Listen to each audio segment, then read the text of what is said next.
Ram Hare Hare Hare Hare Hare Ram Ram Krishna Krishna Hare Hare Ram Hare Ram Hare Ram Ram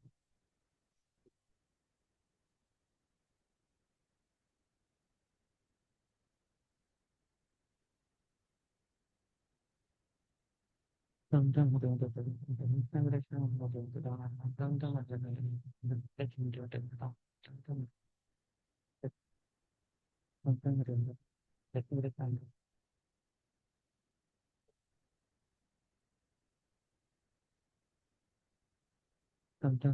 Hare Hare Krishna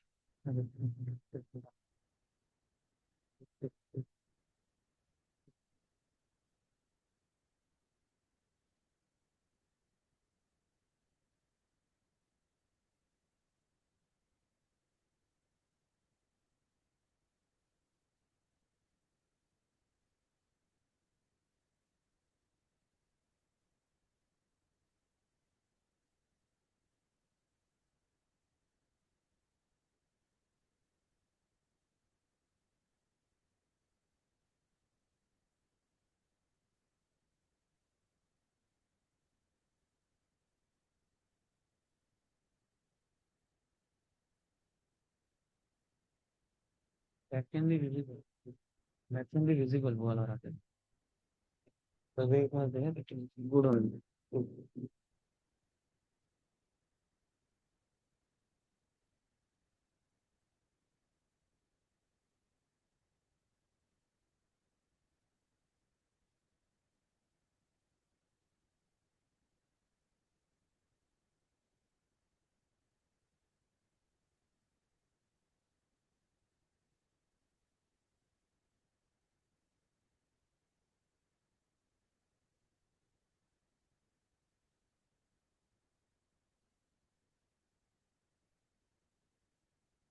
Krishna Chaitanya Prabhu Nityananda Shri Advaita Gadadhar Srivasadi Gaur Bhattacharya Hare Krishna, Hare Krishna, Krishna Krishna, Hare Hare, Hare Rama, Hare Rama, Rama Rama.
Hare Rama, Hare Rama, Hare Rama, Rama Rama, Hare Rama, Hare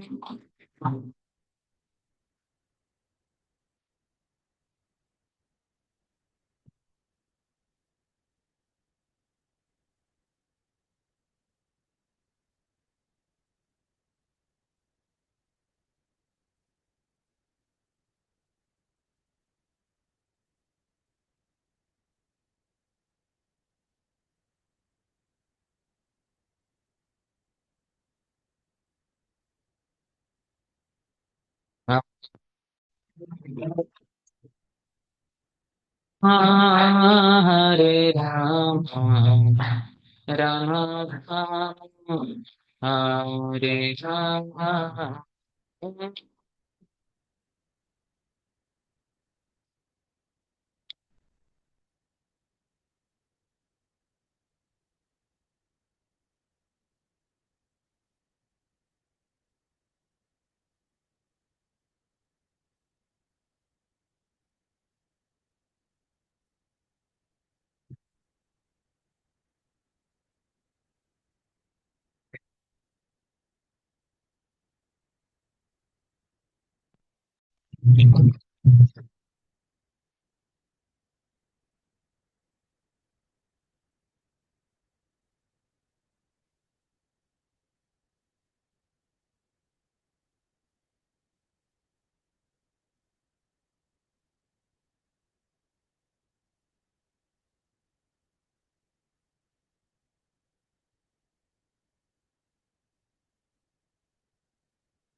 Hare Krishna.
Hare Krishna Hare Krishna.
Sure.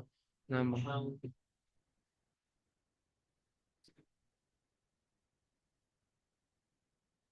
Vyo Vaishnaveभ्यो Namaः.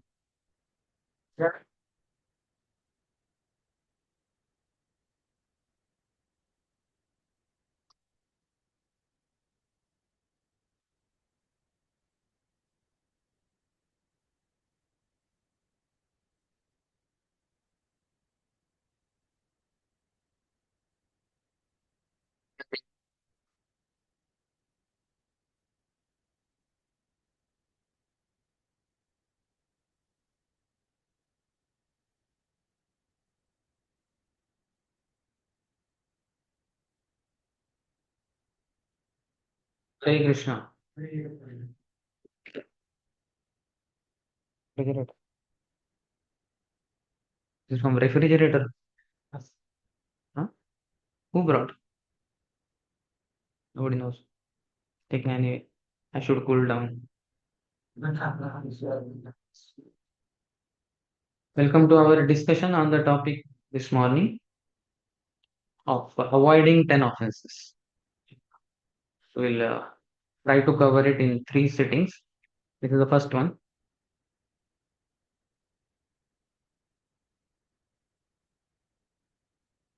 This is I'm discussing for reference. The book is The Nectarine Ocean of the Holy Name, written by His Holiness Sachinandan Swami Maharaj. First, he says the effects of Namaparad. The repeated chanting of the holy names of Krishna should bring us very quickly to the stage of pure love of God.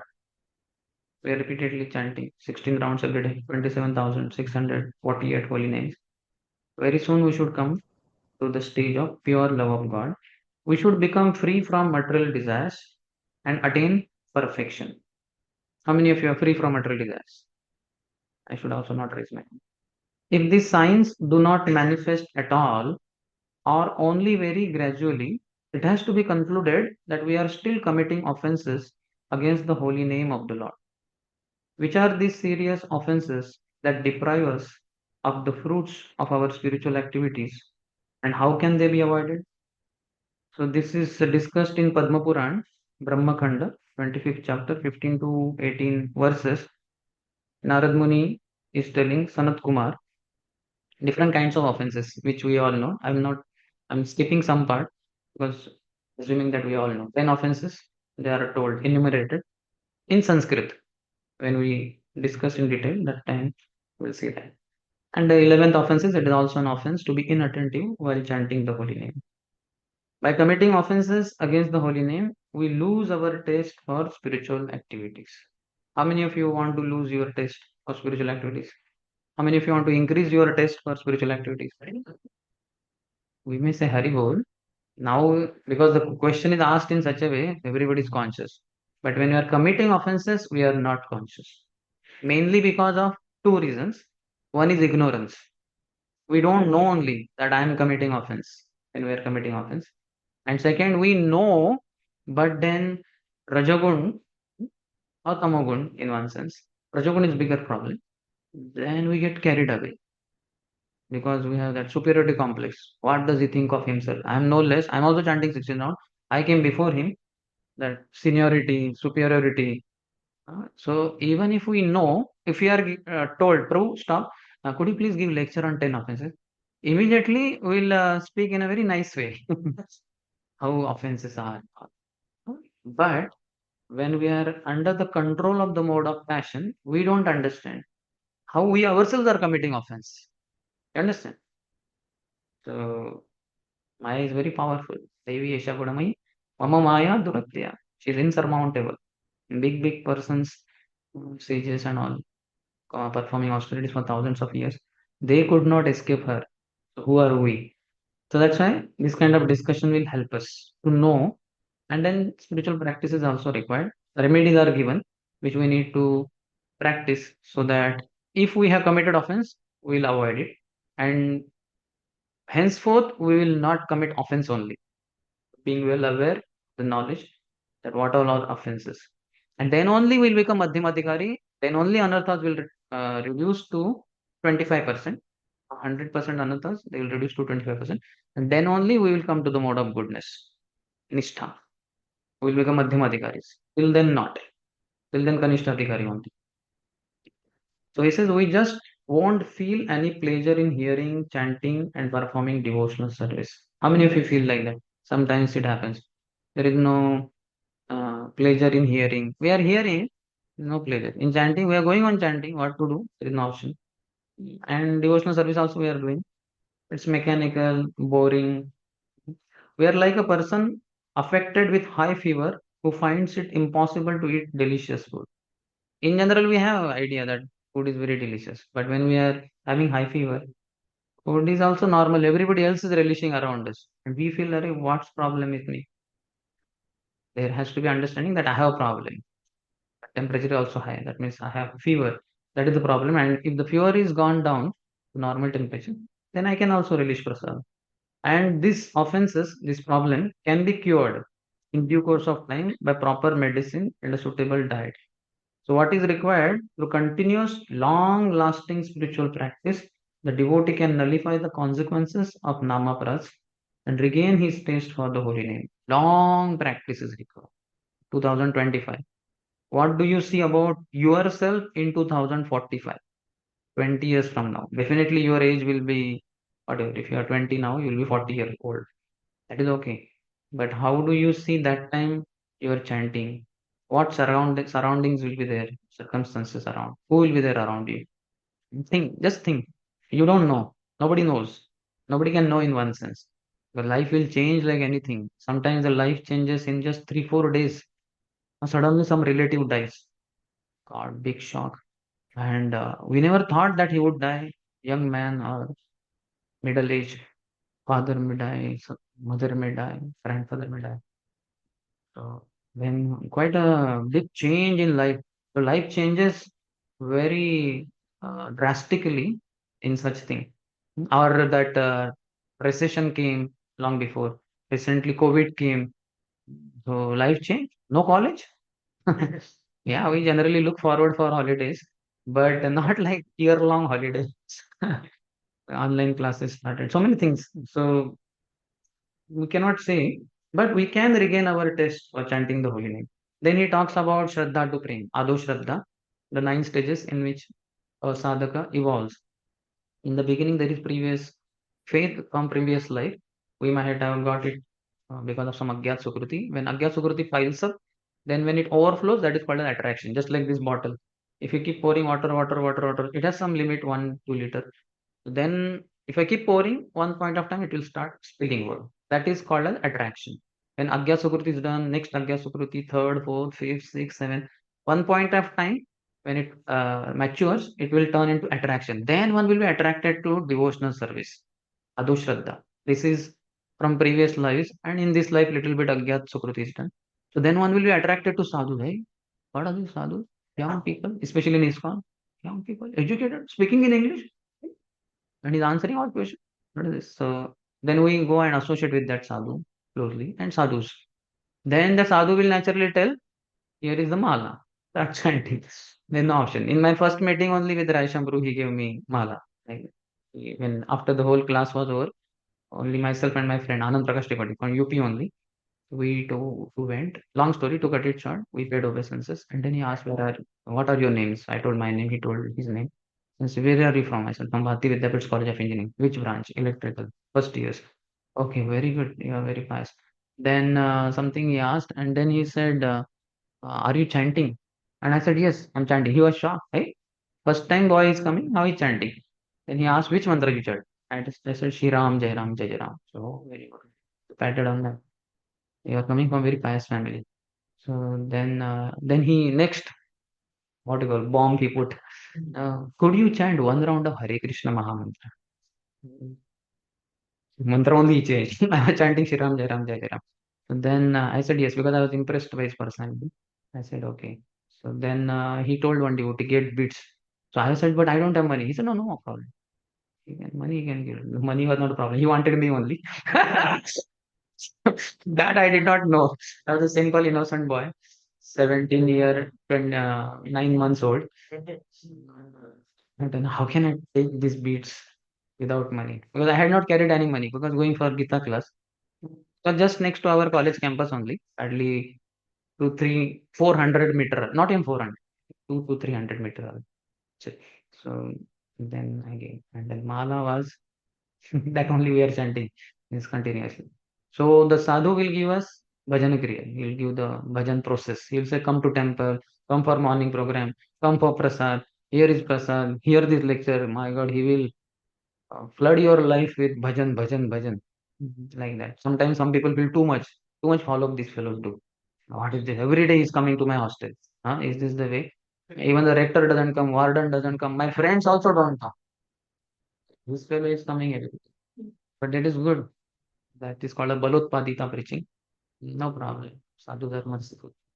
And then another, when we start with bhajan, bhajan is the process by which Krishna will enter and will start cleansing our heart. Provided we are careful, not committing offense. Then we are getting purified.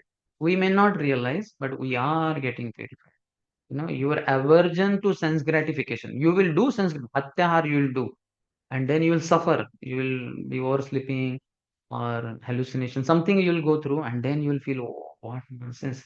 So many lectures I heard. How come that I ended up with Atyahar? So this regret in itself is the sign of your advancement.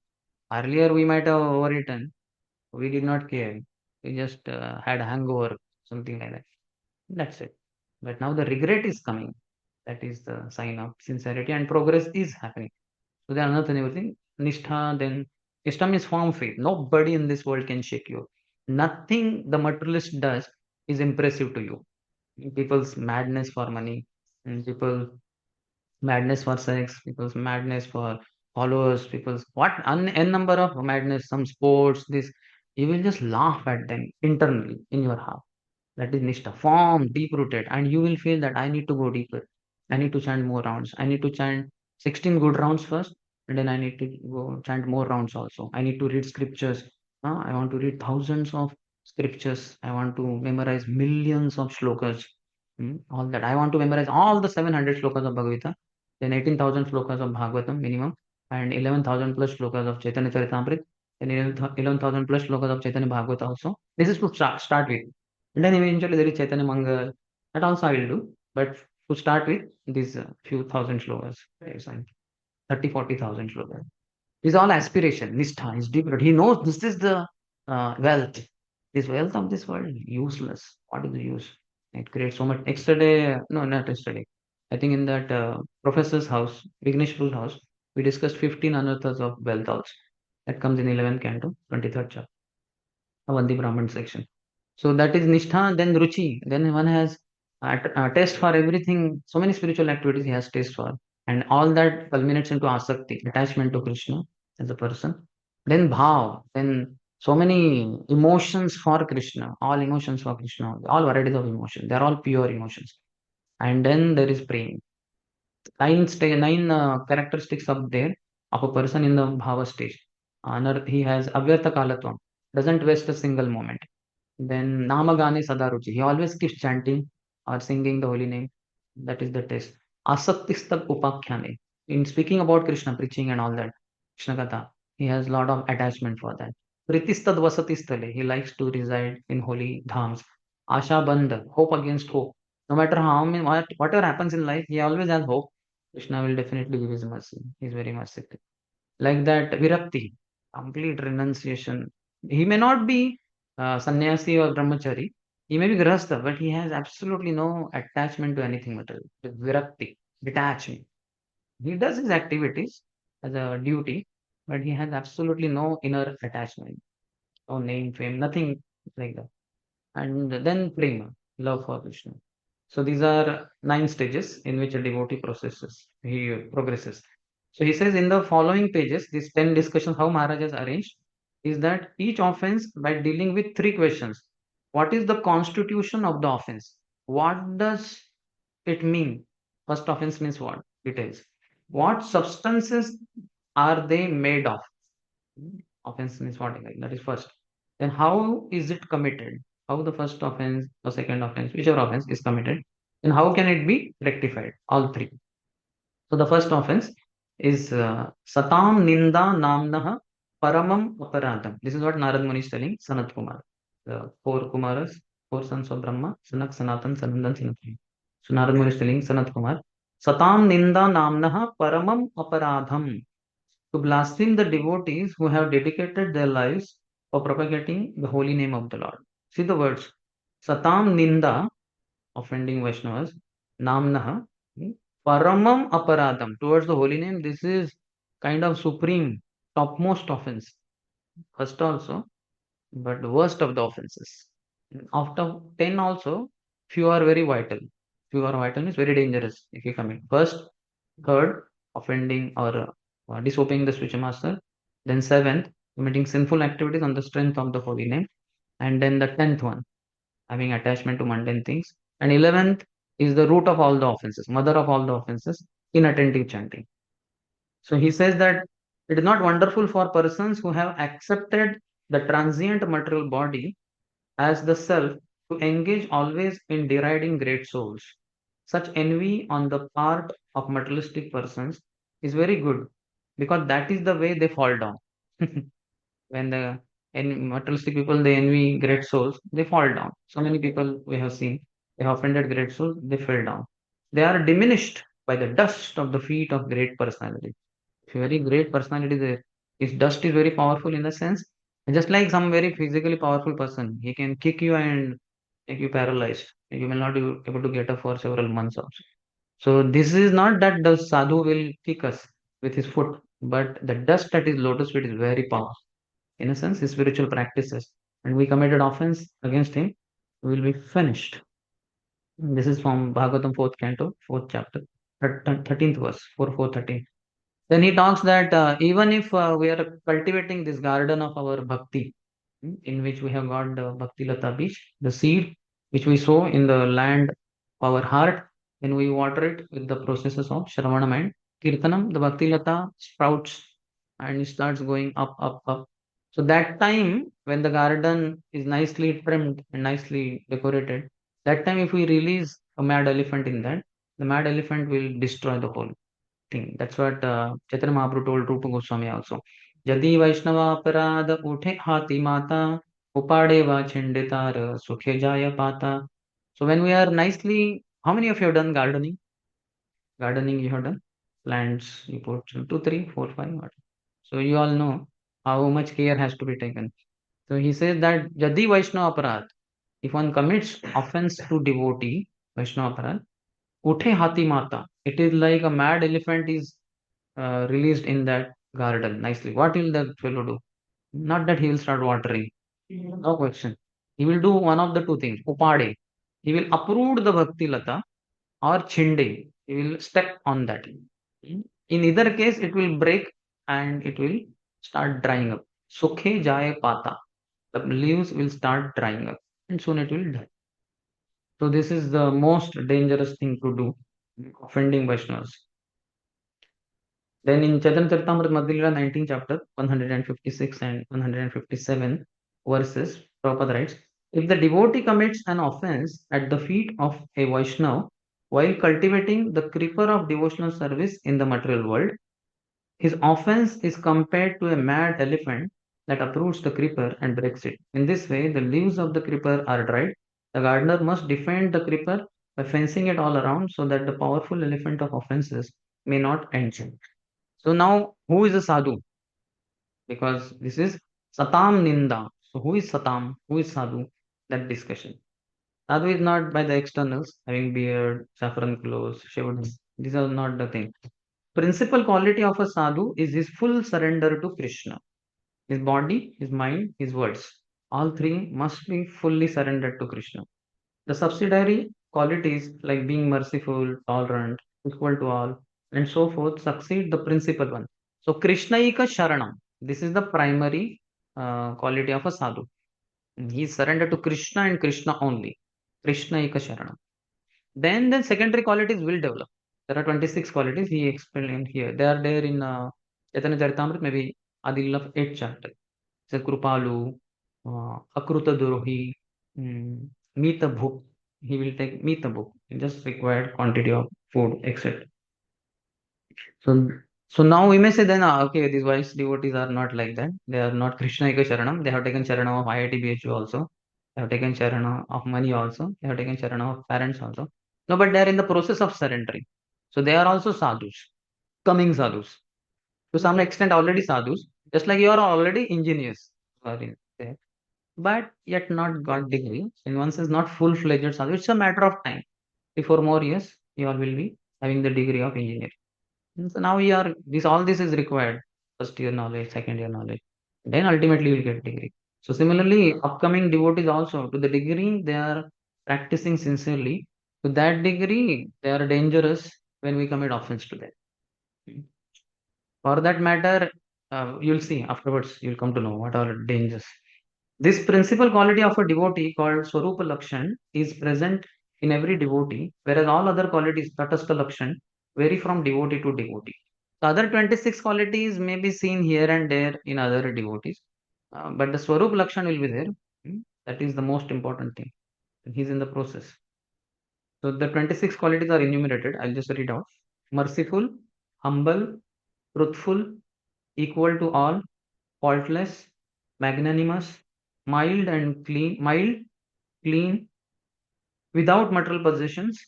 They perform welfare work for everyone, peaceful, surrendered to Krishna, desireless, indifferent to material acquisitions, fixed in devotional service, completely control the 6 bad qualities. Eat only as much as required. They are not inebriated. They are respectful, grave, compassionate, without false prestige, friendly, poetic, expert, silent. These are 26 qualities. You'll get them, you can write down Chaitanya Charitamrita Madhya Leela 22.78 to 80. In Sanatan Shiksha, Chaitanya Mahaprabhu has enumerated them also. So, in essence, a pure devotee can be recognized by Turunadapi Shunichena Tarorapi Sahishnuna Amanina Manadena Kirtaniya Sadahari. He is always chanting 24 hours a day. If not with lips, in the heart is chanting. So how to know what whether he's chanting in the heart or not? That externally can be seen that he is humbler than blade of grass. He is very tolerant than tree. He is always respecting others and never expect any respect from anyone. No matter how much you insult him, he doesn't get insulted. He is undisturbed. He goes on with his bhajan. So these are external things which we can calculate. We can see. Okay, this is a sadhu because he is humble, tolerant, respectful, not expecting respect. Internally, we cannot understand who is chanting 24 hours. But externally, when you see these symptoms, to whatever degree you see, know that he is chanting inside for sure because the heart is very pure. Then only he can automatically, naturally express these 4 things: humility, tolerance, respecting others, and not expecting any respect. So then he said there are 4 kinds of offenses against devotees which have to be strictly avoided. So which are the 4 ways we may offend? So he says a devotee should not be criticized for his social background. How many of you found that in ISKCON we don't give stress on that? कौन सी जाति से आया? Yes, that is very important. So one thing we should not also do Like, oh, here is educated devotee. He comes from a very rich family. This is not social background, but to some extent it is. Jati nahi wo पूछ रहे, but you know, this person, if I cultivate, is very educated or is very wealthy, it will be helpful. That kind of cunningness should not be there. Equanimity should be there. Panditaha Samadarashin. All are children of Krishna. Somebody is rich, somebody is poor, and all that. Because of lack of resources, sometimes we may focus on rich people or educated people because they are shreshthas, they are leaders. So one educated person I preach to, then he will preach to hundreds and thousands because he is respected and seen by everybody in society. With that intention, it's okay because I have limitation. How many people I can reach out? So then I reach out to top rungs of society, leaders. Understand? That is okay. But otherwise, I'm also respecting poor people, uneducated people, ugly people, all varieties of people. So saying that this devotee comes from labor class or these Western Vaishnavas, that also is not good. Indians, they feel, what is this? Or sometimes African devotees you will come across. You may feel, what is this? Must be very sinful. That's why so dark. So we should not say so. We should not think so. That means ignorance is there. That means your bodily concept of life is very strong. You are seeing only his skin, which is all black only. Don't see that. A devotee should not be criticized for past sins or faults. And past, in previous, like Valmiki Maharshi, earlier he was dacoit. After he writes Ramayana, you cannot say, how can a dacoit write? A dacoit is a past. Don't focus on that. Like Naked Pincho, you know that story? Panchanan, one boy was there in village. In India, children go naked only. Small children. Parents don't put clothes on them. And children run around everywhere naked only. So then, because his name is Panchanan, in short, in villages they call Pencho. So in Bengal or somewhere. And then he's naked. And then naked Pencho. I just say naked Pencho came. So that is okay when he's small. Now then he grew up. Then he passed very nicely in 10th standard. He went to higher education. He became lawyer. And somebody told the neighbors, that Panchanan, he has become lawyer now. Lawyer! That naked Pencho. I don't think he's a lawyer now. By mistake somehow he might be. So can you why he passed higher exams and then he became a judge like that. And then he was told he's a judge now. Oh, that naked Pencho. How can he be judge? I don't think. Or maybe the government is not paying any salary to him. Because he's unfit only. For all time he's unfit. Because why? Because in the childhood he was naked and he was running around. In childhood everybody may run around naked. That's not a problem. So holding on to the past and not seeing the present only. This is very dangerous, very bad. This is envy only. Envy in Hanumanji's leap over the Indian Ocean, going to Lanka. So who was that? Simika, not Simika. Simika, no? Who caught his shadow? Huh? Huh? Sursa, maybe. Sursa. So this is called as envy. See, Hanumanji is up there and she's catching the dark shadow.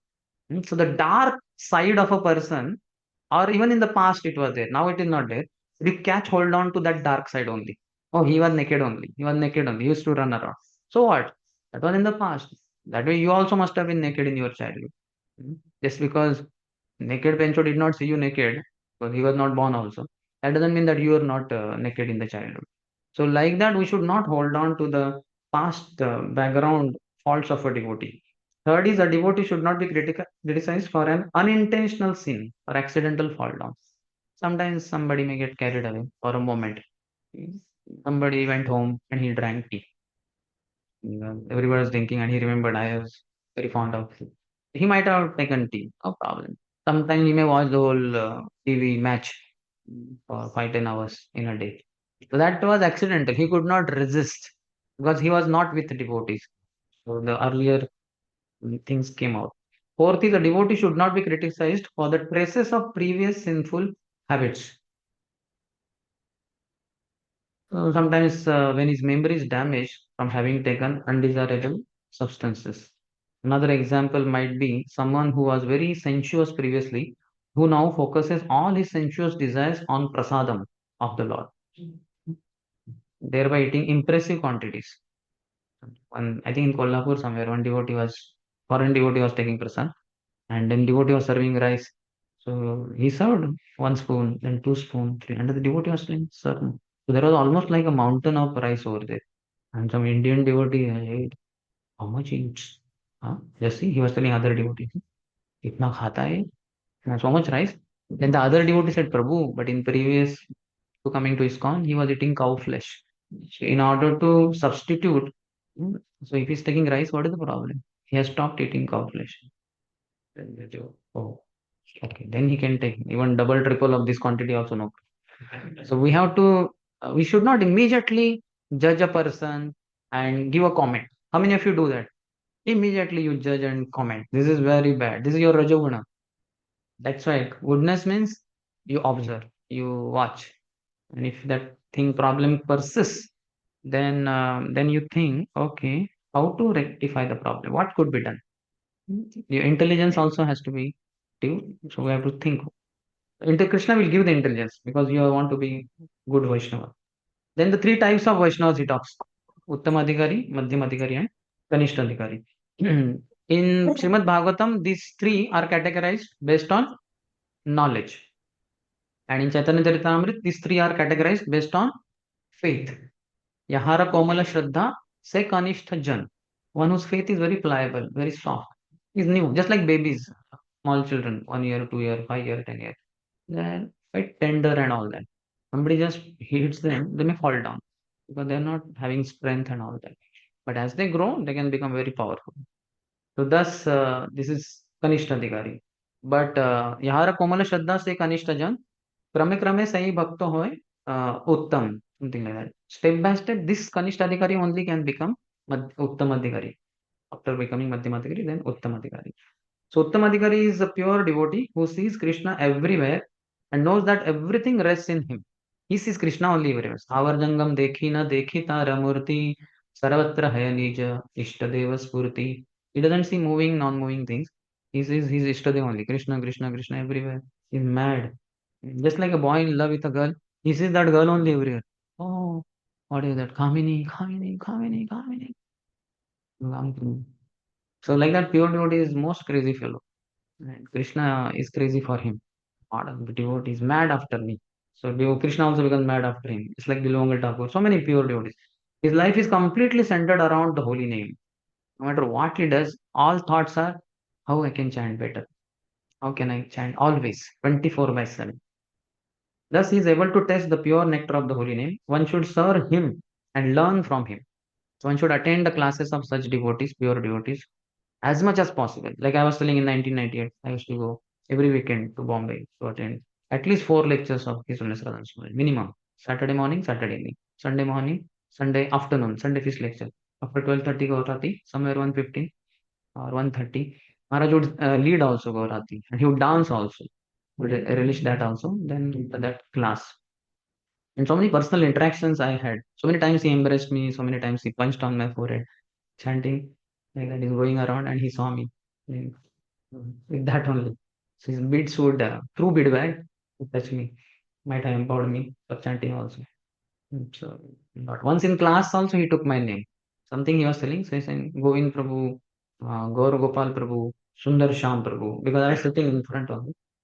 So one devotee recently told me, he was hearing that lecture. He said, Prabhu, Maharaj has spoken, your name he has taken. I said, yeah, tell me which lecture is that? I don't remember. So we should serve such a devotee. Whatever opportunity is there. The topmost service is Vani Seva. That's why learning from him. Sitting in the classes, asking questions, and then learning. And sir also physically. He says that Shushrusaya Bhajana Vigyam Ananya Manya. Nindadi Shunyam Rhythm Epsita Sangalabdha. The topmost quality of pure devotee is Nindadi Shunyam. He never criticizes anyone. He doesn't even have the tendency to criticize anyone. And one should long for his association. Then second is Madhyamadhikari. He's aware of the importance of the devotees of the Lord and is always seeking their association. He's looking forward for the association of devotees. And four categories of people he sees or he reacts four different ways. Ishwareshu, Tadadhineshu, Balisheshu, Dvisashishu. Ishwareshu, Prem. Prema, Maitri, Krupa, Upeksha. Four ways of dealings. With whom first is Ishwar.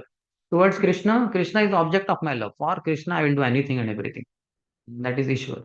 Tad adhineshu, those who are subordinate to Krishna, that means devotees. Towards them, Maitri. Prema, Maitri. Devotees are my friends. So in general, all devotees are my friends only. There is higher devotees equals, that is okay. But in general, devotees are my friends. There is no enmity towards any devotee. And prema, Ishwareshu, Tadadineshu, Balisheshu, those who are innocent, materialists. Even if they are meat eaters and all, doesn't matter. They are innocent, they don't know this is sinful and all. What the reactions, they don't know. So towards them, Krupa, he is compassionate, he is merciful to them. And Dvishashu, those who are envious people in society. So towards them, Upeksha. He doesn't become envious of them, he only avoids them. That is a Madhyamadhikari. He is a preacher. Madhyamadhikari means preacher. He is a preacher, he is very dear to Krishna. As Krishna says, Nachatasman Manisheshu, Pashin me Priyakritam. There is no one more dear to me than he who preaches my message to others. So that's why all of us should become preachers. And by preaching, you will become very dear to Krishna. Very soon you will come to the mode of goodness also, and you will come to Madhyamadhikari stage. Then Kanishtadhikari. He is Vaishnava Pray, next to a Vaishnava. He's he's not Vaishnava actually. He's next to a Vaishnava. Just like Brahma Bandhu, it is said, na? He's born in Brahmin family, but not having qualities of Brahmana. So like that, this fellow is not exactly Vaishnava because there is passion and ignorance. He commits offenses. He's envious of other devotees. His faith is meager. Although he worships the deity of the Lord, he is not engaged in any service to the Vaishnavas. So deity worship is recommended for Kanishta Adhikari, and they many times like to do deity worship also. And with Vaishnava, no, I don't even want to see the face of the Vaishnava. So this is very dangerous. He chants on the Namabha stage, and one should offer him obeisances in the mind. Many details are there, but here just whatever is a little bit written, I am saying. I think in Prayagraj I will class. But then anyway, that is those are the first three verses. But later verses talk about very details, a lot of details of Kanishta Madhyam Uttam Adhikari. Then the next point is the importance of associating with devotees. Why the devotees are so important for our chanting Hare Krishna? The answer is that Sri Krishna personally appears in the heart of a pure Vaishnava, together with bhakti, devotion, ladhini, is pleasure potency, and samvit is knowledge giving potency. All three, Krishna appears in his heart, pure devotee's heart. By associating with such a pure Vaishnava, one also receives this bhakti. It can even be felt how bhakti exudes from the body of such a devotee. That's why so many devotees talking about Prabhupada is, and Prabhupada glanced at me. It's like, bhakti, there's a shower. I got big bath in that whole shower.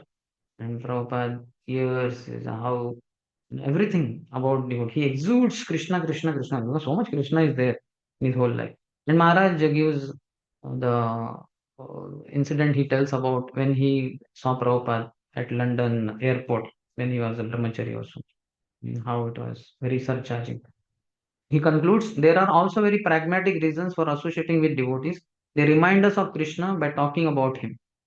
Devotees talk Krishna, Krishna, Krishna. So they remind us of Krishna. Or engaging us in his service. They give service. Prabhu, do this service, do that service. And by inspiring and sometimes correcting us. So these are the ways devotees will help us to advance. So that's why correction of a devotee is a favor upon you. That means he loves you. If somebody doesn't love you, he will not care for you. He will not correct you at all. That is one way. He may blaspheme you, but he will not correct you. So if your devotee is correcting you, be happy. He loves you. Somebody is there in life who loves you. Only thing we see, no, love is not like this. Love is only embrace. Love is only if he gives Mahaprasad. No, this is not the only way. Correcting is also love. In other words, association with genuine devotees can help us advance on the path of bhakti. Then causes of Vaishnava Aparadh is the next topic. Several causes, for example, judging devotees by material standards, feeling envious of them, or finding faults with them. But the main cause is asatsanga, undesired association with other persons. Because in the association of materialists, we lose bhakti. So all of you are going in the material world. Even I have to also wander place to place. In between, there are so many materials. So we may take their association, and that association will spoil us. So association in one word means accepting. One should not accept what the materialists do and what they say. What they think we may not understand only.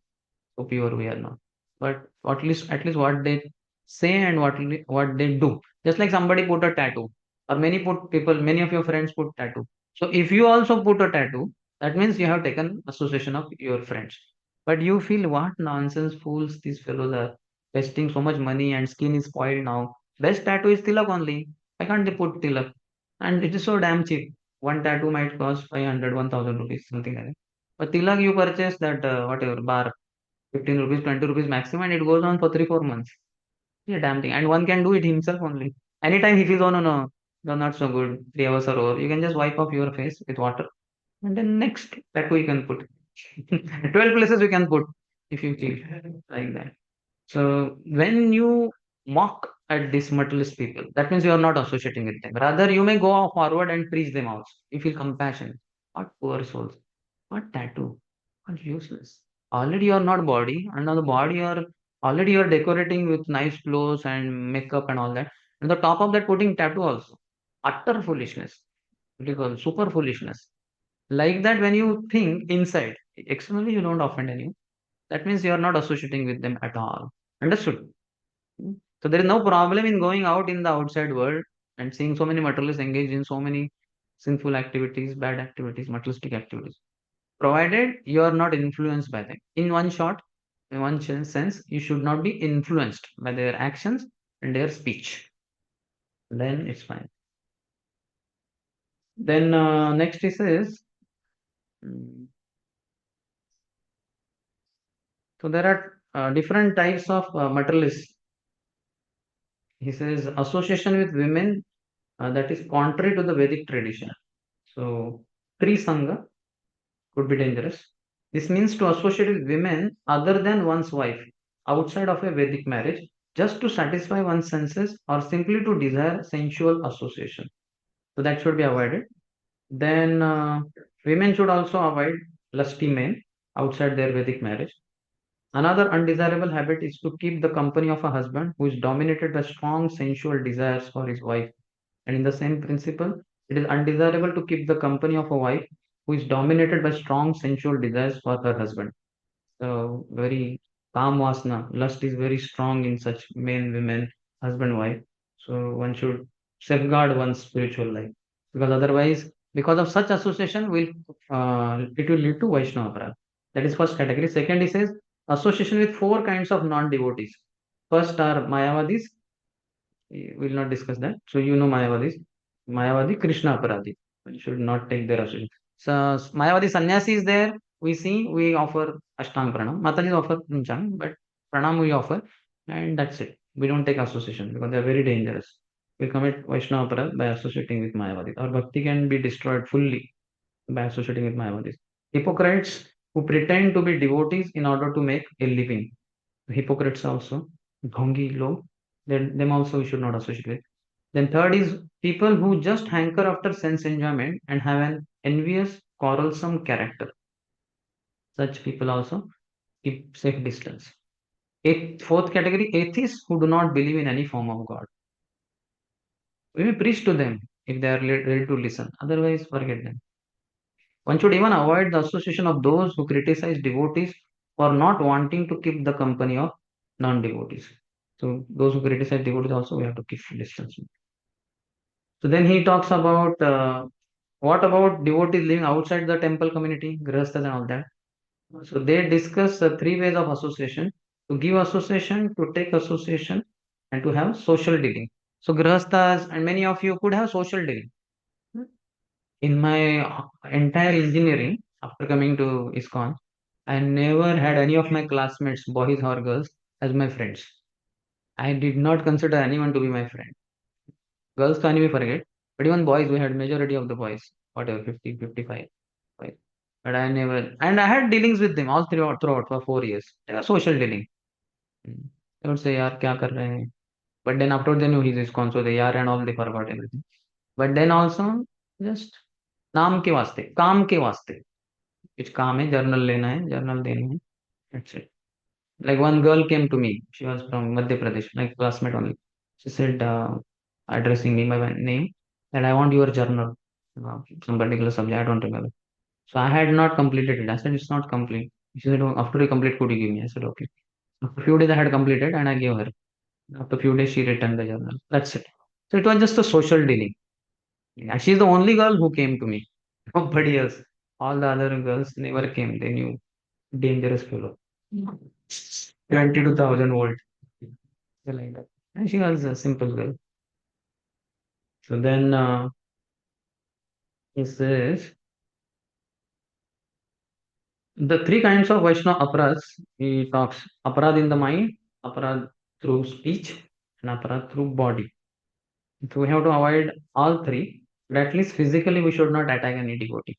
Slapping a devotee, kicking a devotee, that we should not do. You may laugh, but actually, I have seen this.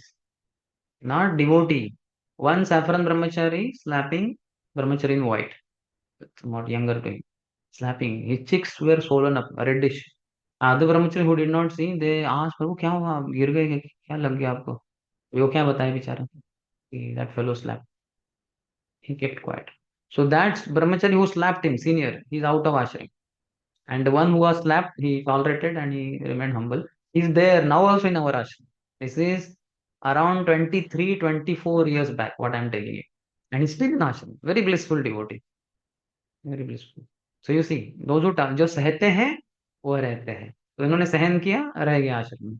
जो ब्रह्मचारी सहन नहीं कर पाते, उसको सहन नहीं हुआ. कुछ तो basically he was going for program. He wanted mridang player. His younger brahmachari was good mridang player. He said, "Come with me for playing mridang." He said, "No, no, I will not come because he was so arrogant brahmachari." So, "No, मैं नहीं आऊंगा." नहीं क्या नहीं, चल मेरे साथ चल. नहीं नहीं. So then he slapped him. था. So this is what happens. तो उन्होंने सहन नहीं किया. ठीक है चलो वो एग्री नहीं कर रहा है. He is not obedient. सहन नहीं किया, एक स्लैप किया, इज आउट ऑफ आश्रम. जो सहन किए वो रह गए. नहीं. तो that is the simple foundation of ब्रह्मचर्य आश्रम. जो सहते हैं वो रहते हैं. जो ब्रह्मचारी सहन नहीं करते, अपने से ही डिसीजन लेके बाहर चले जाते, और फिर विवाह करके वाइफ को जीवन भर सहन करते रहते हैं. Home minister. और बच्चों को भी बाद में और सहन करते हैं. और फिर मटेरियलिस्ट लोगों को और सहन करते हैं. उनको क्या कहते हैं, लातों के भूत बातों से नहीं मानते. उनको लाते खाकर ही सहन करना सीखना होता है. जो अंदर रहेंगे वो बातों से हाँ हो, हाँ वो डेंजरस है, नम्र रहो, वो रह जाएंगे. बहुत आसान है. First, one thinks negatively about another, then one can find harsh words to express one's feeling of dislike for other person, and eventually, what is not that is not enough. One can confront the person personally and get into an argument, or even physically fight. So, argument is also not good, though it is in one sense it is verbal only, but it's dangerous. It's progressively increasing degree of offense, and in this way, offenses arise successively. So there are six ways we may offend Vaishnavas. There is one slok. Hanti nindanti vadveshti, Vaishnava nabhinandati. Hanti, killing a Vaishnava.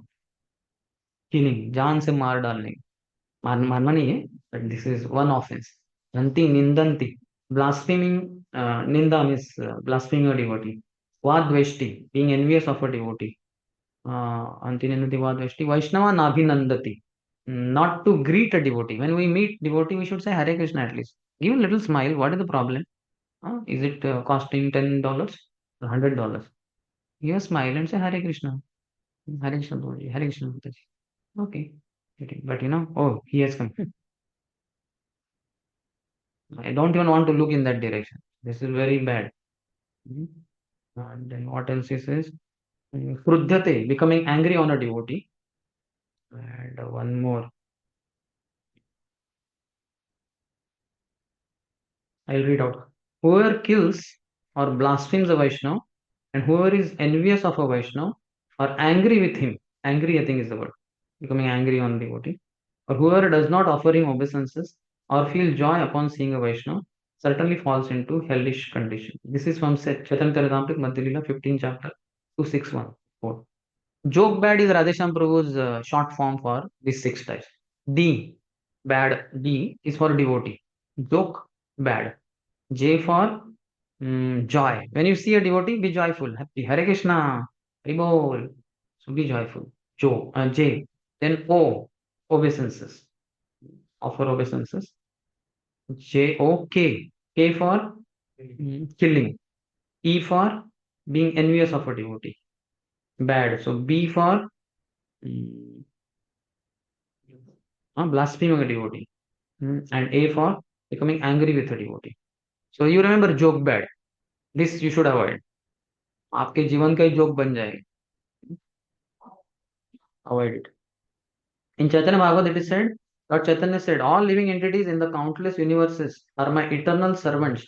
Therefore, every living being that hurts or abuses another living being will be destroyed. See, he is not talking about devotees, he is talking about all the living entities. They are all my children, eternal servants. Therefore, every living being who hurts or abuses another living being will be destroyed. Even a sannyasi who blasphemes an innocent person will fall down and lose all his piety. Where is sannyasi? And where is this ordinary living being? No, he cannot blaspheme. No question. That person is innocent, he is ignorant. Forgive him and go ahead. Preach to him if possible. Then Lord Chaitanya raised his golden arms and declared to the whole world, just give up tendency to criticize others and chant Hare Krishna, Krishna Krishna, Hare Hare, Hare Ram, Ram Ram, Hare Hare. I will personally liberate everyone who chants the name of Krishna without criticizing others. So very simple. Morning I was telling, no? Chaitanya Mahaprabhu in several places in Chaitanya Bhagavad, he says that always chant Hare Krishna, never offend others. Or always chant Hare Krishna and serve Vaishnavas. So thus never be offensive. Only offenses committed by word or action are taken into consideration in Kali Yuga. Offenses committed in the mind are not considered. This is a bonus or whatever you call saving grace for us. You know, Mother Renuka, the wife of Jamadagni. She, in the mind, thought of enjoying with one Gandharva who was across the river Narmada with some apsaras. So she just, for a time being, her mind got polluted. So chastity was broken because she thought, did not say anything. She was alone only, did not do anything. And because of that, her pot, just by touching the waters of the Narmada, immediately from the earth, earthen pot would be formed because she was very chaste lady. Chaste lady has tremendous power. A lady's topmost power is chastity. So, and then she would fetch water, but because of contamination in the mind, the earthen pot was not getting formed only. So it took some time, it was delayed. So Jamadagni sat in meditation and he saw what is the problem, why my wife came late. And then he saw how she thought enjoying with that man. So he cursed her. He wanted her to be killed. And you know how Parshuram chopped off the head of Renuka and his brothers, etc. So that time, even the thoughts in the mind were considered. If all our thoughts in the mind are considered, Lord, we can't chant one Hare, one Ram, one Krishna. We're so impure inside. So that is a saving grace. But in Kali Yuga, if you think something pious or devotional, you get the credit for doing it. Nanu dveshti kalim samrat saranga iva sarabhu kushalani ashu siddhanti netarani kritani. When Parikshit Maharaj was wandering in his kingdom, changing his clothes, that is the duty of a king. Then he found Kaliraj in black suit. He was he was beating the cow and bull. So he did not become envious of that Kaliraj. He punished him, but he did not become envious. Na anudveshti, Kalim Samrat. Saranga was Sarabu, because Samrat Parikshit was Saranga.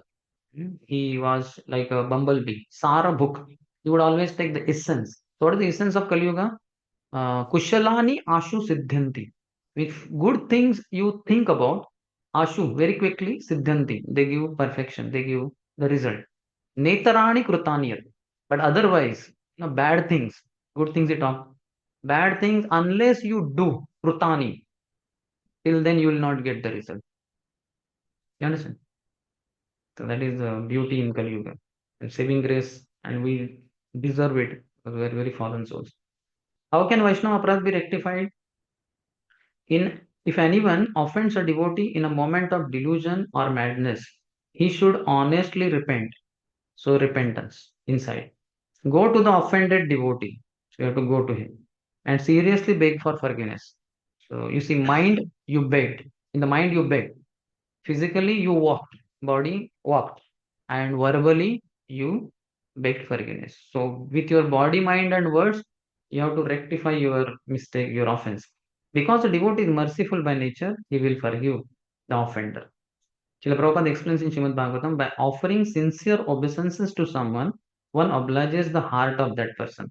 Such is the beauty and important power for serious obeisance. Obeisance is very powerful. How many of you were naughty in childhood and your grandfather or grandmother was about to beat you and you did something like I love you, Dadaji, and you are forgiven? Somebody like that? Yeah, he will forgive. दादाजी माफ कर दीजिए ना, गलती हो गई, आगे से नहीं करूंगा. हाँ, okay, ठीक है. और if you touch his feet, then you'll keep hand on the head. Okay, देख, ध्यान से रहना, ठीक से रहना. ठीक. And again you commit a mistake. Again he may come to beat you. Again if you beg forgiveness, you touch his lotus feet, then he will. I have seen my father. Whenever anybody would touch his feet, he would stand like this, giving complete ashirwad. So I also would put my head at his feet. So I was not able to see because the head is at his feet. So I know that from his hand, he must be doing like this, giving me benediction. He blessed me a lot. I was very happy. If one realizes that he has not appreciated a Vaishnava properly and has offended him for various reasons, it is best not to wait too long, but to approach him immediately and offer obeisances unto him.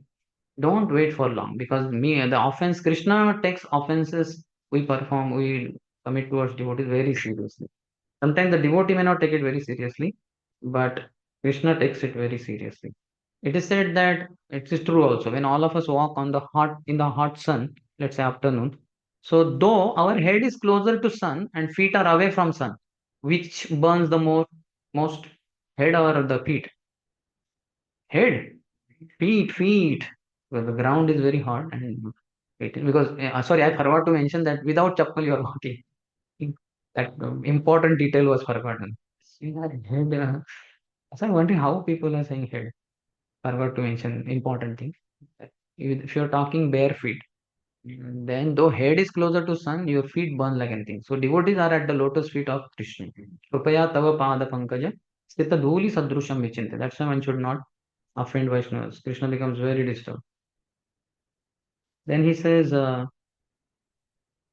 Vaishnavas are very dear to Krishna, and only through them it is possible to advance spiritually. Therefore, one should not delay to repent, else one will remain in a contaminated state of mind for a long time. With this attitude, one commits further offenses and thus enters into a vicious circle. Okay, that is first offense. Any question on this? Because we have second and third. Many times what happens that in our daily dealings we don't even we don't even know that we have offended some devotee. That is mental offense. That is called unknowingly commit offense. Just like I am passing through here quickly and my leg happens to hit someone. This is not that I wanted to kick him. No. But it happened and I am not aware. I did not understand that my feet could touch someone. So that is a mistake of the mind. I was absent minded. So that happened. Purposefully I did not do. So next day morning, when I pay obeisances to all of you, that devotee to whom I committed offense, that offense is nullified. And also by continued serving. Now let's say prasadam serving is going on. I come personally with the bucket and serve everyone.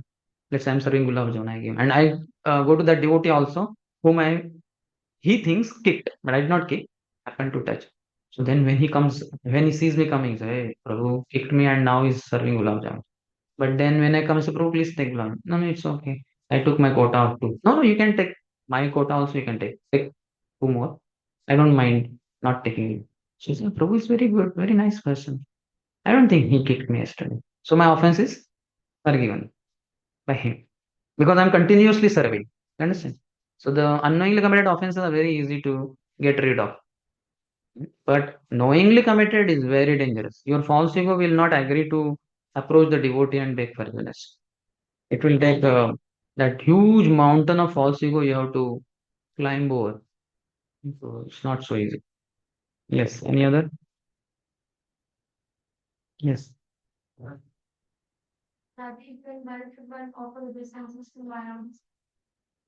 Because they are representing the sannyas ashram, the ashram of renunciation. That means because just by seeing them, people will be reminded that we should not do too much sense gratification. That is sinful. So that is the power of their ashram. Their ashram is powerful, but they as an individual, they are not powerful. Rather, they are dangerous because they will destroy our bhakti. So we have to keep safe distance. Just like some particular uh, police takes bribe or he himself is murderer, police. So that doesn't mean that we hate all police. No, we know police is for the protection of the public. So we respect them. We salute them. But this particular police is dangerous because he's murderer. So we keep distance from him, like that. Yes. Any other? अपने ही घर में कोई अगर मायावादी हो वो आपको ठीक लगता है तो उसमें तो आपको मतलब बताया सब कुछ तो मतलब चुपचाप सुनना होता है तो क्या Yeah, करेंगे our parents and all, they may speak Mayavad but that they are not so dangerous. है ना? उनको सुना है, इधर उधर से सुना है उन्होंने, थोड़ा सा पोल्यूट हो गए बोलते वैसे. That's not a problem. They will overcome it. If you become very wonderful Vaishnava, seeing him, seeing you, and then eventually they will become 16 rounder, they will get initiated also in ISKCON. I have seen like that. That is just a superficial. For that matter, your Varanasi is famous. Mayawati का अड्डा ही है आपका वाराणसी. लेकिन क्या है, इतने they are nowadays soft मायावादीs. Hardcore like Prakashanand Saraswati. There are very few who can debate based on scriptures. There are very few. Most of the Mayavadis nowadays may have a smartphone also. Naga Babas you have. Nowadays those people who come, na, the I don't know what you call them, eunuchs, they also have smartphones. You know no, what I'm talking about. Neither male nor female. Eunuchs, they also have. Beggars have phones. Now materialism is very high. So hardcore Mayavadis are very few maybe. And you might not have encountered them. Mostly in your house they will not be there. Do those whom you are referring to, do they not go to temple, bow down? वो लोग जाते हैं मतलब बाहर out करते हैं सब कुछ करते हैं हाँ मतलब तो सो हाँ तो वो सोहम कुछ पता नहीं, बाद में उनका गुलाब जामुन आम आम जाम खिला था हमारा आम रस वगैरह. बाद में उन्हें बहुत ये रस बहुत अच्छा है. They will appreciate person.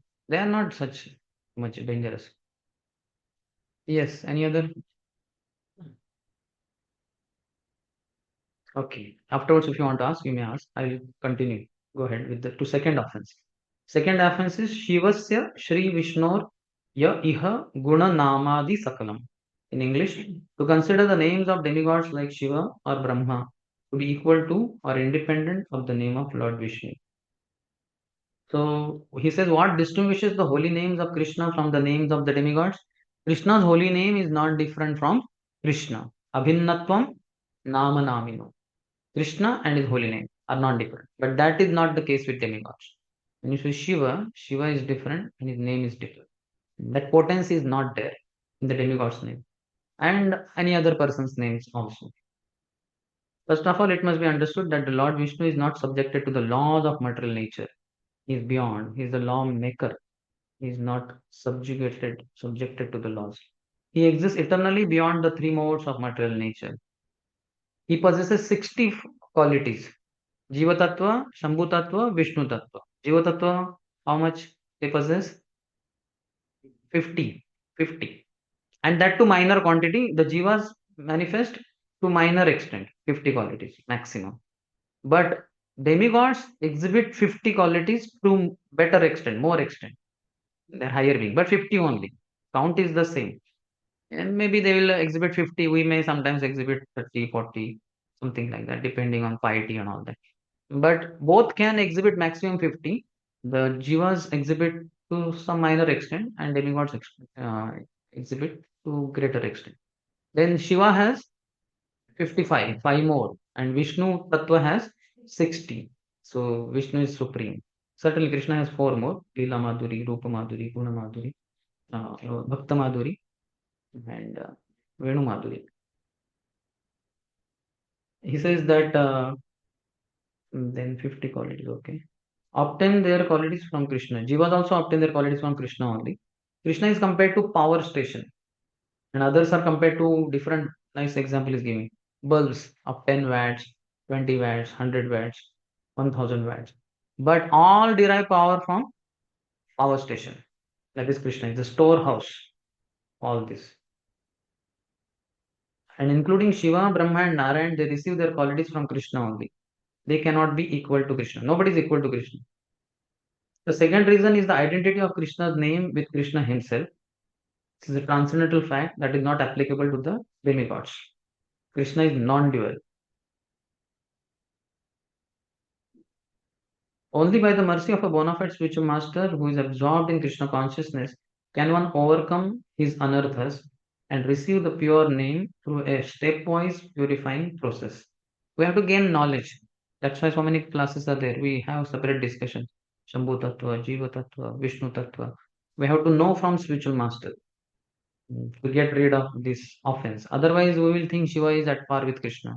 Or we may offend them, not knowing that demigods are dependent on Krishna. They are servants of Krishna. They are serving faithfully Krishna. So they are also to be respected. Don't cut them off from Krishna. They are connected to Krishna. They are serving Krishna in the universal administration. But don't, that is one side, to cut them off from Krishna, think that they are independent. But other side, you think that they are equal to the Lord. That is also wrong. Then he says that in order to give some people faith in at least something higher, although the European culture is less familiar with the idea of demigod worship, one might still wonder how to treat the demigods properly. For this, it is necessary to understand why demigod worship is recommended in the Vedic scriptures. This is done in order to give some people faith in at least something higher. Everybody will not agree to surrender to Krishna. Sarva dharman pariteja. Even for that matter, how many of us have given up everything and have surrendered to Krishna fully? No, we get scared of that idea. But somehow, because of association of devotees over a period of time, we have been able to give up meat eating, gambling, illicit sex, intoxication, and we are chanting some rounds. But those who are not ready even for this, chanting even one round, giving up meat, etc. So for them, demigod worship is there. Even Puranas are like that: six, six, six, six for the people in the mode of ignorance, six for the people in the mode of passion, and six for the people in the mode of goodness. Because not everybody will agree. So for them, Mams is allowed, Matsya is allowed, Madira is allowed, Maithun is allowed, Moor is allowed. These are things for those who are in the mode of ignorance. So they can do that kind of worship and fine. So Lord is very accommodating. So for them, demigod worship is recommended. Then he says, a devotee on his part sees the demigods in their real position. They are servants of the Lord, and thus he respects them and offers them prasadam of the Lord. We can offer prasadam. They will be very happy. If you take ISKCON temple prasadam, you can go to some demigod temple and offer to the Lord, offer to that demigod. He'll be ecstatic. So thank you. Please keep coming. I will give you red carpet welcome, blue carpet, green carpet, all carpets for you only. How can the second offense be rectified? The second offense should be rectified by repenting sincerely, taking shelter of Vishnu, and by never committing this offense again. If one remembers Krishna, his name, and the chanting of his name, this offense will gradually vanish. This is not a big problem, second offense. But still, Tattva has to be understood. Any question on this?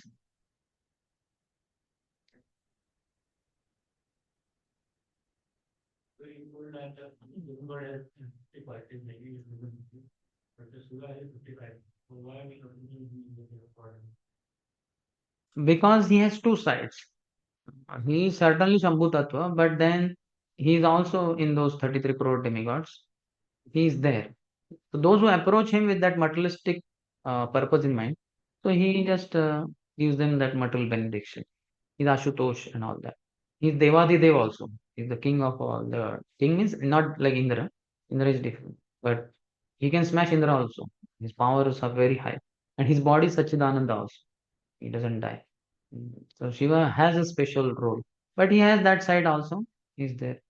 Mm, yes. Okay, then third offense. Guror Avagya, to disobey the orders of the spiritual masters. So apart from first, this third offense is also grave offense. It says that in this rare human form of life, only spiritual activities are possible. Like all of us have a tongue with which we can chant Hare Krishna, Krishna Krishna, Hare Hare, Hare Ram, Ram Ram, Hare Hare. All the mammals have tongues. Cows, horses, donkeys, all of them. Can you make them chant with their tongue? The tongue doesn't have potency only. Only great pure devotee, Lord and pure devotees can make sometimes them chant. Like Lord Chaitanya Mahaprabhu did in Hari. But otherwise, no way. So many insects and so many others, they have tongue or whatever. Birds, they have tongue maybe. Snake has tongue. Can he chant? Can you make him chant? So we are very fortunate. For us, such facilities are DT worship. Let's say now DT worship. So how the elephant will do DT worship? How will he blow the conch? He tries to touch the conch, it's powdered only. And how will he take the incense tree? Chamar. There's no fingers over there. Okay, chalo, then birds have their claws. So can they do? Okay, how to do that? Then how will they raise their hand? So you see, human body is made in such a way that we can do all nine process of devotions, Shravanam. So we can hear. Very rarely there are cases. What there is one book, Animals in Krishna Consciousness, I think. One devotee has written. Different places in ISKCON, how different animals practice Krishna. Like one foreign temple, every day one cow would come for Srimad Bhagavatam class in the temple and should exactly sit on Mataji's side, not even Prabhuji's side.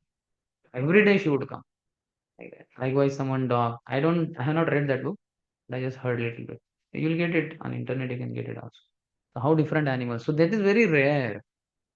Human beings have all facilities for practicing Krishna consciousness. So use this rare opportunity and accept a spiritual master who can lead him to Krishna. This is intelligent person who will accept this. By his merciful instructions, the spiritual master aims to elevate us to the spiritual platform. He is at par with Krishna. Is Sakshat Haritvena Samasta Shastra. In fact, spiritual master is more powerful than Krishna also. Because Krishna cannot give himself to you, which spiritual master can do. So the spiritual master is more powerful than Krishna by the empowerment or mercy of Krishna. Krishna is only embodied in that way. And that is the power of Krishna. That he empowers somebody else more than himself also. That's why spiritual master is very important. He's so pure, but he agrees to be with us and give his association to us. That's why he's very, very. That's why we are more attracted to Guru than Krishna also. Because we know Krishna we can get only through Guru. Thus, the third offense, to disobey the orders of the spiritual master, is very serious offense. In Harinam Chintamani, it begins by describing the characteristics of a bona fide spiritual master to know such a person. So, what are the characteristics of a bona fide spiritual master? Kiba Vipra Kiba Nyasi Shudra Kene Noy. Ei Krishna Tattvavetta, say Guru Hai. We don't have to see the spiritual master's external, whether he's born in Brahmin family, whether he's a sannyasi. In ISKCON, we have sannyasi gurus, we have grahastha gurus, and we have, I think, one brahmachari guru also. Brahmachari can also be guru. Vanaprastha can also be guru. Anybody, he can be anybody. Kiva Vipra, Kiva Nyasi, Shudra, he can be Shudra also. Which Varna, which ashram, that doesn't matter. What is the one thing? Yei Krishna Tattva Vetta. He should know the science of Krishna. Then he can be Guru. And he should have controlled his six urges. Vacho Vegam, Manasah Krodha Vegam, Jivha Vegam, Udara Upastha Vegam, Etan Veganyo Vishaheta Dhiraha, Sarvam Apimam Prithvim Sashishya. The one who has controlled the six urges is fit to accept disciples all over the world. He has the ability to liberate the living entity from the cycle of birth and death. For millions of lifetimes, we are stuck here in the repetition of birth and death. And he has the ability. That's why Bhagavatam also says, Tasmad Gurum Prapadyeta Jigyasu Shreya Uttamam Shabde Parecha Nishnatam Brahmani Upashamashrayam. Tasmad, therefore, Gurum Prapadyeta. One should take full shelter of spiritual master. Tasmad Gurum Prapadyeta Jigyasu. Who should take? Who will take naturally Jigyasu? One is inquisitive. One who wants to know, why threefold miseries are troubling? How could I get out? Jigyasu Shreya Uttamam. Shreya. He wants to achieve his ultimate goal. Just like all of you are trying for engineering or whatever studies. So that is immediate goal. That is not ultimate goal. Not that by the age of 68, I want to become engineer. Not now only you will become engineer. And after once you become engineer, then not now I want to become engineer. No, now that's over. If you want to go for PG, that is another thing. Now this is prayers, Shreyas. When I was in second year of engineering, I think third semester only, one new madam came to teach us, young girl only. So she came and she first day only. So introduction, tell your name, where are you from, and tell what is your what is that short term goal and long term goal, something like that. So one by one, the girls were standing first. They were telling. Then my turn came. So I stood up. I told my name. I'm from here. And then I said my immediate goal is to become engineer. And my long-term goal is self-realization. She said, what? First time in life she heard. Said, madam, self-realization. That means to realize that I am not this body, I am spirit soul. She said, sit down, sit down. He got scared. क्या पागल आदमी है, क्या बोल रहा है? पता नहीं समझा कि नहीं समझा उसको. So one has to, this is Digyasu Shreya, one who wants to attain that ultimate goal. Shreya Uttamam, Udgata Tamaha iti Uttama. To take us beyond Tama, beyond ignorance. To that land, Golok Vrindavan, which is ever illuminated, there is no need of sun, moon, etc. And also beyond the ignorance that I am this body, this world is temporary, this world is permanent, and I will be very happy. All my money will protect me, all my family members will protect me. This kind of ignorance. I want to go beyond that. Udgata tamaha iti uttama. Going beyond ignorance. And spiritual master only does that. Chakshurunmilitamena. He opens our eyes and tells us. Also, who is not Guru? Guror na sasyat, swajano na sasyat, pita na sasyat, janani na sasyat, daivam na tasyat, na patischa sasyat, na mochayet yat samupeta mrutyum. If one is not able to deliver, is dependent from the cycle of birth and death, then he is not Guru, he is not husband, he is not mother, he is not father, he is not relative, he is not a worshipable demigod also. If all these six categories of people they are not able to deliver their dependents from the cycle of birth and death, they are not fit. Mother cannot say, I am mother of this child because I gave birth. No, my dear madam, you are not able to deliver your son from the repetition of birth and death. You are not mother at all. Because cats, dogs, camels, horses, donkeys, those mothers also give birth to their offspring. So what? So you as a human lady, you should be able to deliver. Suniti, Mother Suniti is very high class lady. She is the example. 5-year-old son is going to forest to search for God. She says, yes, my dear son, go ahead. What one mother myself can give you love. What millions of mothers cannot offer love, Lord alone can offer you that love. This is a really Guru. That's why you can see Dhruva Maharaj before starting even that plane. He said, what about my mother? She was my guide. That's how I got Krishna. He said, don't worry, see, her plane has taken off. Yours is about to start. She was going ahead of me. And she did no devotional service like outside in the forest. She did not see the Lord. But just because her son she guided in a pure way to Krishna, she got delivered. Similarly, father also. And Guru also. Guru should be able to deliver his disciples from the cycle of birth and it's not that Guru is just a good speaker. No, he has to be firmly fixed in spiritual life.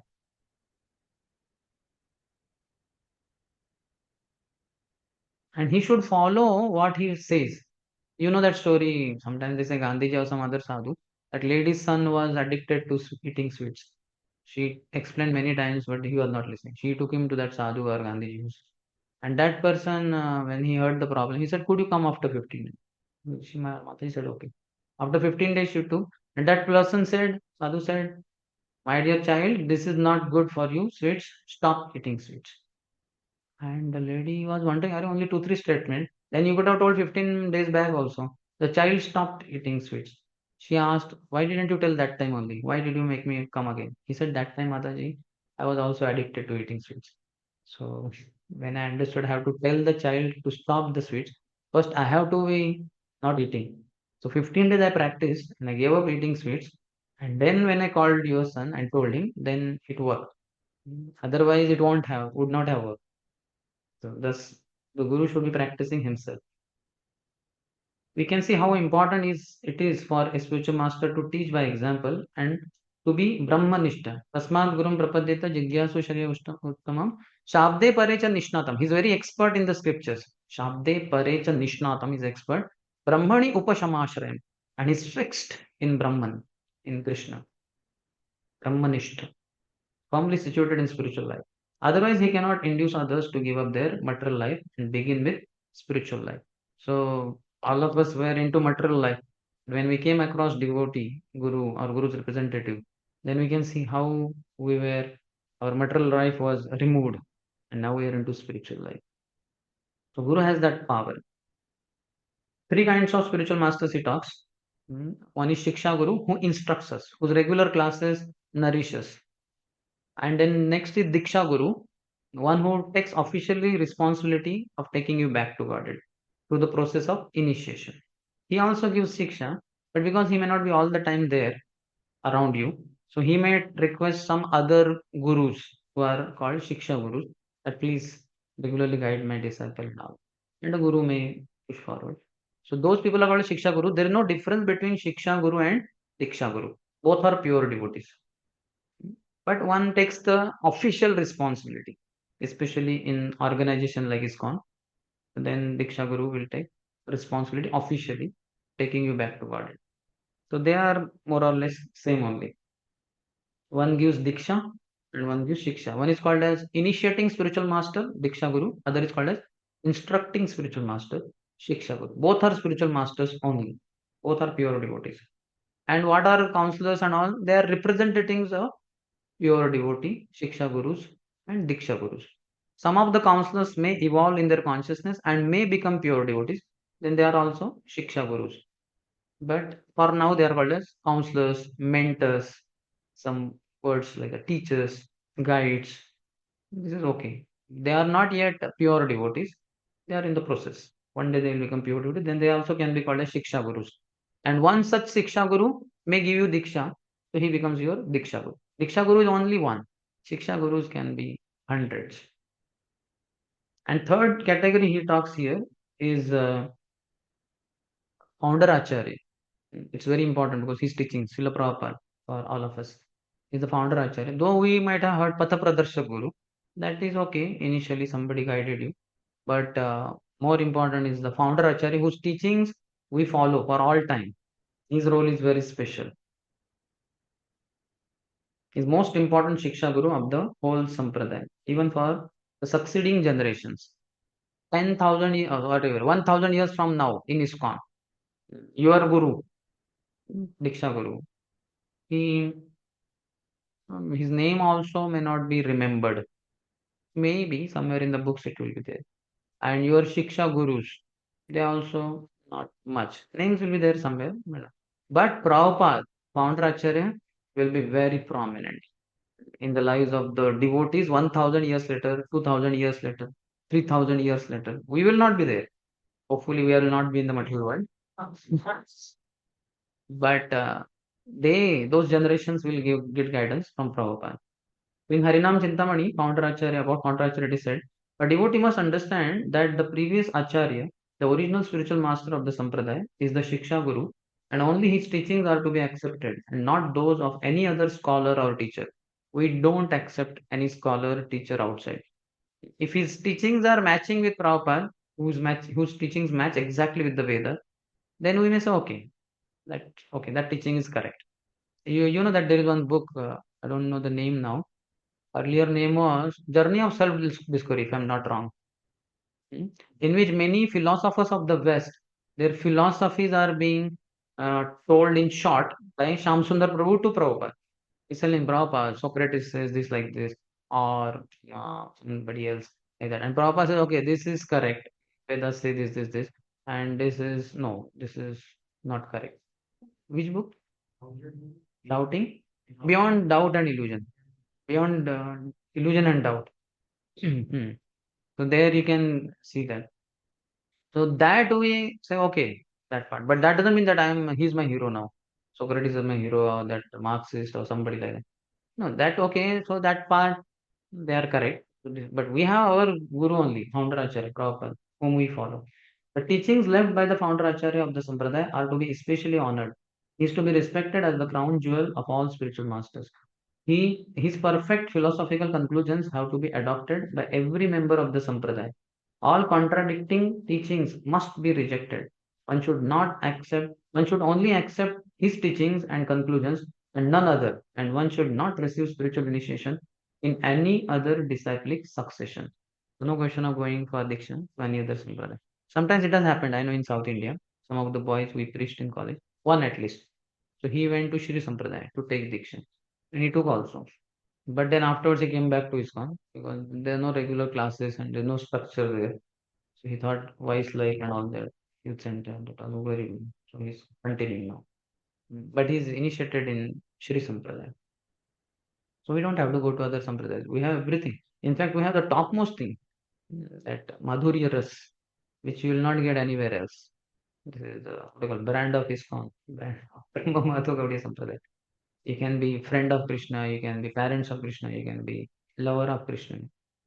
So what amazing thing, which you cannot get in Sri Sampradaya. In Sri Sampradaya, you can be servant of Lakshmi Devi. That's max. In Shantaraswami. He says, even if the sinners reject religion, Chaitanya Mangal, Chaitanya Mahaprabhu says he quotes the pastime. Mm, Narad Muni goes to Vrindavan and meets Chaitanya Mahaprabhu. Details are there.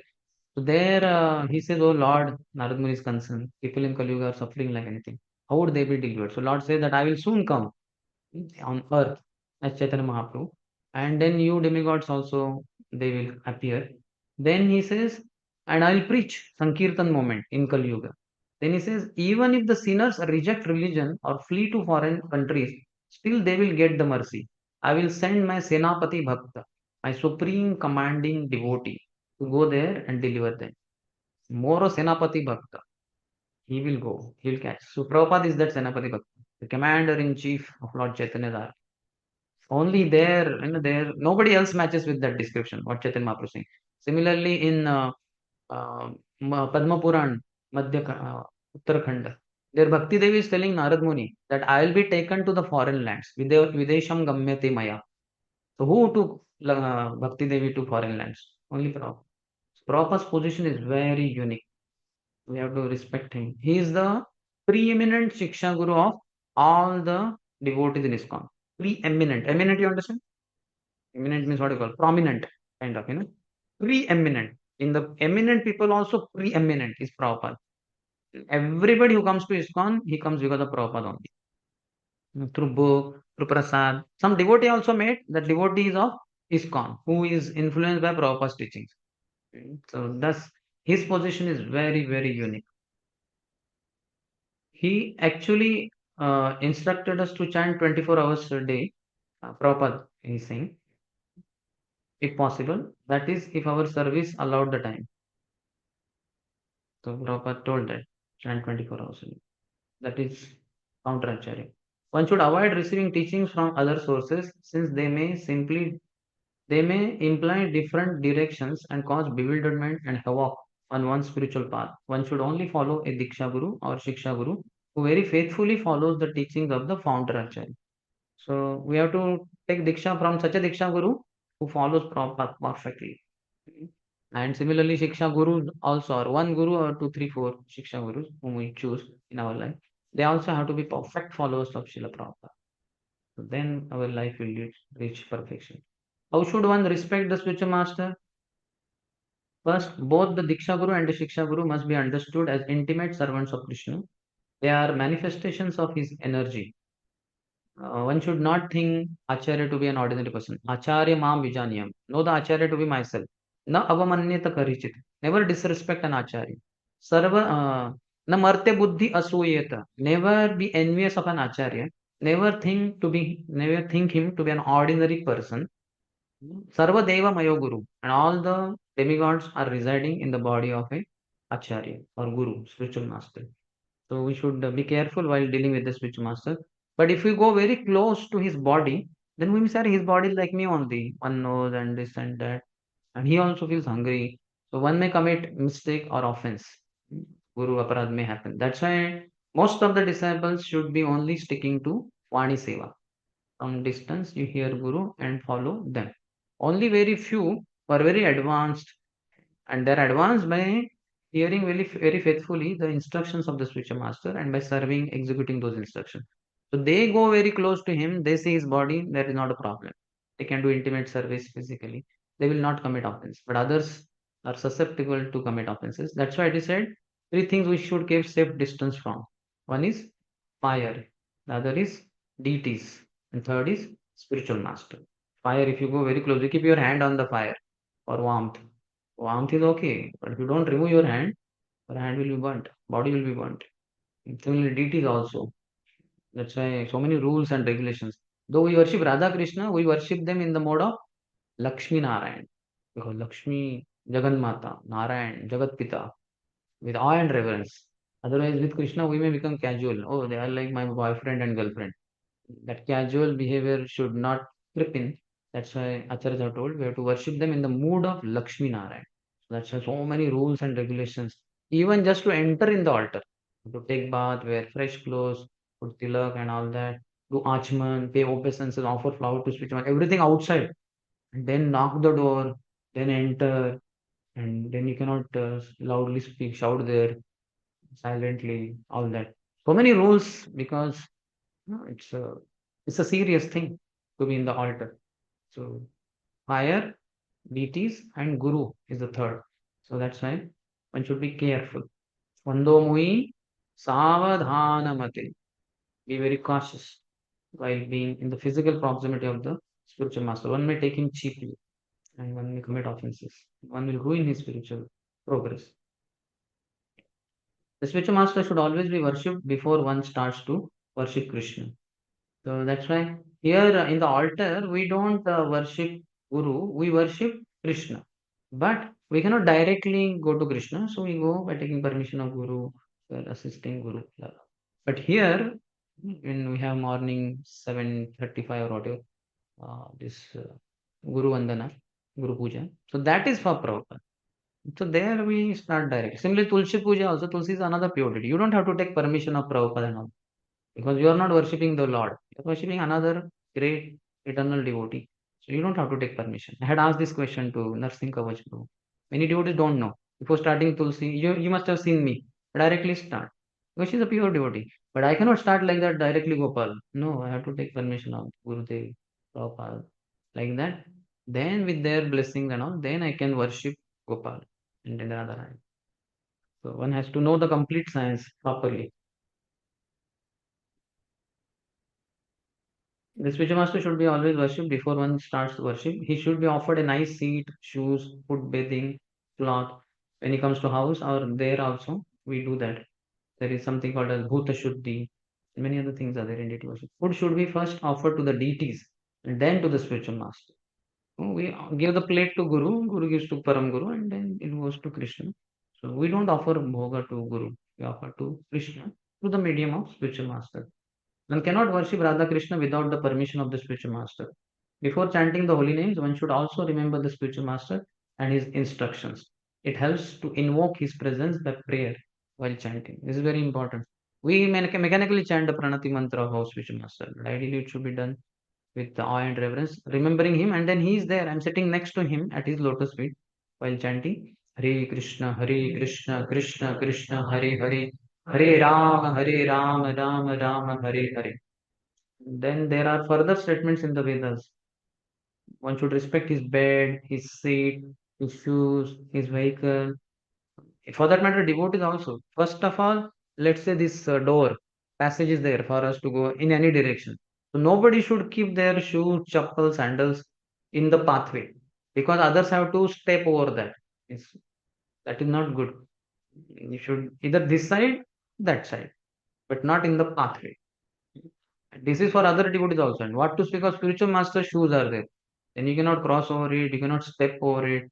All foolishness. One has to respect everything that he uses. His picture, his photograph. In the presence of one's guru, one should not worship another person as a guru, as guru. One should accept the spiritual master as his lord and master and follow his words. By seeing him, one should prostrate before him. Stanga pranam or dandavat pranam. So the Dandavat word should not be used on phone because to that fellow, Mataji or Prabhuji, you never offer Dandavat Pranam, Stang Pranam. And you are on phone saying, Ha, Hare Krishna Prabhuji, Dandavat Pranam. Hare Krishna Mataji, Dandavat Pranam. And the Mataji is saying, Hare Krishna Prabhuji, Dandavat Pranam. And Mataji is never allowed to offer Dandavat Pranam to anyone, including Guru and Sannyasi. And on call, she is saying, Dandavat Pranam Prabhuji. So this is completely wrong. Any devotees don't know it is what they are doing. चल रहा है सब करते हैं हम करते हैं so we should not say Danda Pranam. Say Pranam, say Vancha Kalpatarvisham, or no need of saying, say Hare Krishna. Or bow down. Keep your mobile on the ground. Do Panchang Pranam. Say Vancha Kalpatarvisham. Mobile can be near your mouth only, on the ground. Vancha Kalpatarvisham, Kripa Sindhivesham, Patitana Pavanebhyo, Vaishnava Panuman. Then pick up the one, हाँ yes प्रभु और माता जी what is that? दंडवत बोलने का नहीं होता करने का होता है ये दंडवत दंडवत आजकल तो दंडवत.com भी है शायद, पूरा एकदम उसको ई दंडवत कर दिया। ई गुरु भी है, सब कुछ ई। Okay, anyway, then while seeing him, one should glorify the Guru in a loud voice. Jai Srila Prabhupada! While offering obeisance also, we should chant little loudly. Maham Vishnu Padaya. Because one of the five limbs is speech also. Then, like then, that is Chaturanga Prana. Four limbs are offered. The speech is not offered. So that is not Panchang Prana. One should never fail to abide by his orders. One should accept the remnants of his food as prasadam. We can take his remnants because the pure devotee. He is mad after Krishna. By accepting his remnants, we will also become mad after Krishna. Never discuss topics in the presence of the Guru if he does not like to hear them. Those topics which once it happened because in somewhere Radhishampuru came across some Guru devotee, they were political. Not in politics, political. You understand? क्या कहते हैं उसको हिंदी में? तो जैसे हाँ? राजनीति, वो बाहर वाला राजनीतिक नहीं, वो कुछ Congress BJP, not that. Political devotees थोड़ा सा राजनीति की तरह, वो कैसे लोग बहुत हेरा फेरी करते हैं वो लोग बाहर वाले राजनीति, वैसे ही थोड़ा डिवोटी सर्कल में। So Raishampuru went told his Holiness Kadana Swami Maharaj in his room. Some other devotees were there, and he said, Maharaj, this particular devotee, he's very political. And immediately Maharaj did not want to hear anybody manipulating. So then immediately Gauranga caught Radheshampuru's hand and took him outside the room. Said, "Shah, what is this? Why did you tell like this? Maharaj is so disturbed. He should not have spoken." So, but what to do? He is there in our management and all that.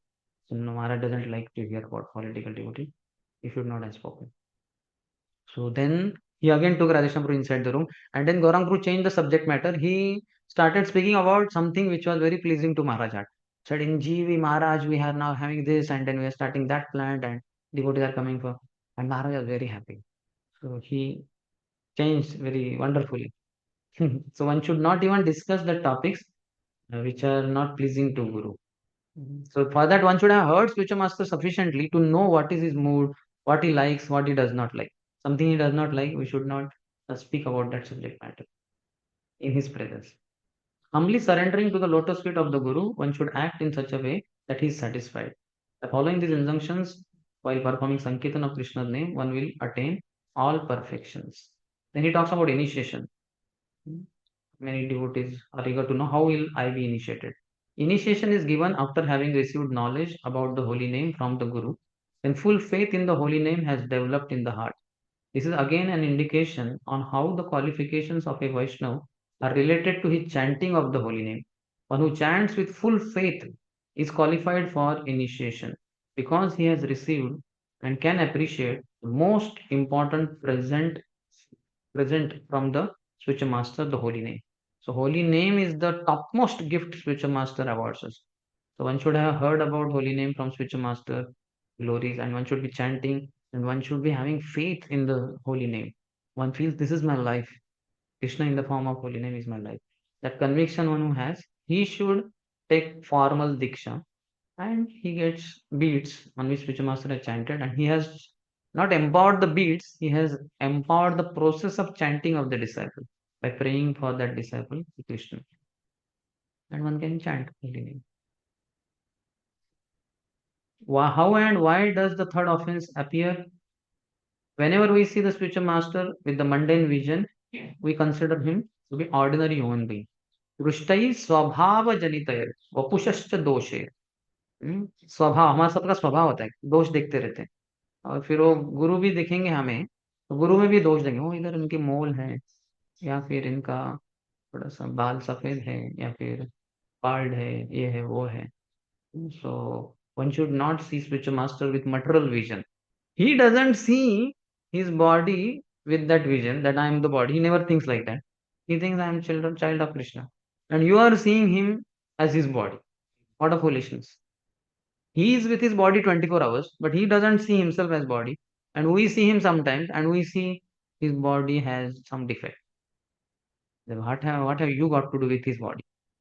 If there is some defect in his body, he may suffer, but he doesn't suffer only because he's not on the bodily platform. You understand? let's say spiritual master doesn't have one leg, and he's limping or he goes on crutches, etc. So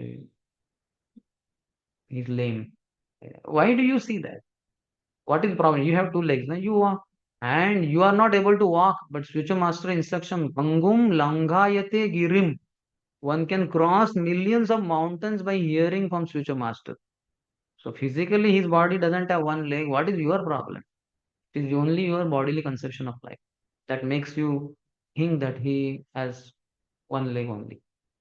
And he, without one physical leg, he can make millions of movements for everybody else. And you are not able to go over the cycle of birth and death. So one should know how to see spiritual master, spiritually only. Because the spiritual master walks amongst us like one of us, we need to be careful not to commit the disastrous offense by treating him like an ordinary person. The best is to concentrate on his lectures and spiritual instructions and not on his physical appearance, which seems to be like ours. To equate the guru with an ordinary human being is wrong because the body of an advanced devotee is different from an ordinary person's body, as it is fully spiritualized due to his full engagement in devotional service. So, just hear lectures, that is best. Millions of disciples should only render Vani Seva. Only few, select few who are qualified, who will see him with spiritual vision, they only should do Vapu Seva. Otherwise, they will also commit offense and they will fall down. That's why we see in Prabhupada's life so many personal servants of Prabhupada fell down. Why? Because they saw Prabhupada very closely. And everything Prabhupada needed, he asked them. So then they saw him materially. What is this? Why Prabhupada says that this prasadam is not good? Prasadam is transcendental. And they started, whatever they learned from Prabhupada, they are applying on Prabhupada. How Prabhupada is saying this prasadam is not good. Prabhupada is saying that, not that because he is mad after that. So many times, even before leaving India's shores, he was skipping his breakfast while going to Mr. Jain from uh, Chippiwada temple all the way to Printer. 5 kilometers is walking. And he's not eating any breakfast only. And now, years later, when he's seeing this prasad, uh, not good. So this fellow is thinking, how Prabhupada is saying that this prasad is not good? This is transcendental prasad. This is foolishness of the disciple. That's why one should not go very close in the personal life of the spiritual master unless he's very qualified, very elevated in his consciousness, and he's able to understand the mood of the spiritual master and never gets carried away by the statements or actions and all that. Sometimes the spiritual master may forget his ticket, train ticket, plane ticket. अरे मेरा ticket देखा क्या किधर है? So those who are very close है ना, अरे कैसे? If he can't even remember where his ticket is, how he might be remembering Krishna 24 hours? क्या आसान है याद रखना? टिकट किधर है कि कृष्ण को याद करो? टिकट किधर है वो याद रखना बहुत आसान है कि मैंने वो पेपर में रखा था, बुक में रखा था, बुक इधर रखा था, या बैग में रखा था, या लॉकर में रखा था। और वो एंड तक टिकट ही नहीं मिल रहा है। हम्म, तो those who are very close, they have to be very elevated. They should know ये टिकट क्या है। He has a ticket back to God, consciousness always there. ये हो गया टिकट, नो प्रॉब्लम, हम दूसरा टिकट स्पॉन्सर कर देंगे। इट इज नॉट, क्योंकि he sponsoring our ticket back to God. यहाँ का, यहाँ से अमेरिका का हम कर देंगे। So one should be understood, na? If one goes very close to spiritual master, one will get to see this side, and one may get bewildered. That's why hearing the lectures of the spiritual master is very good. Then one sees how exalted in he is in his consciousness. But when we see him in life closely, physically, we may not understand that. Our all fuse will be blown off.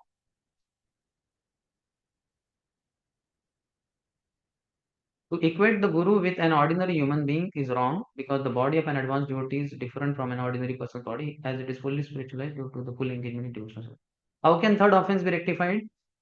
By failing to follow one of the many instructions received from the spiritual master, third offense is easily committed.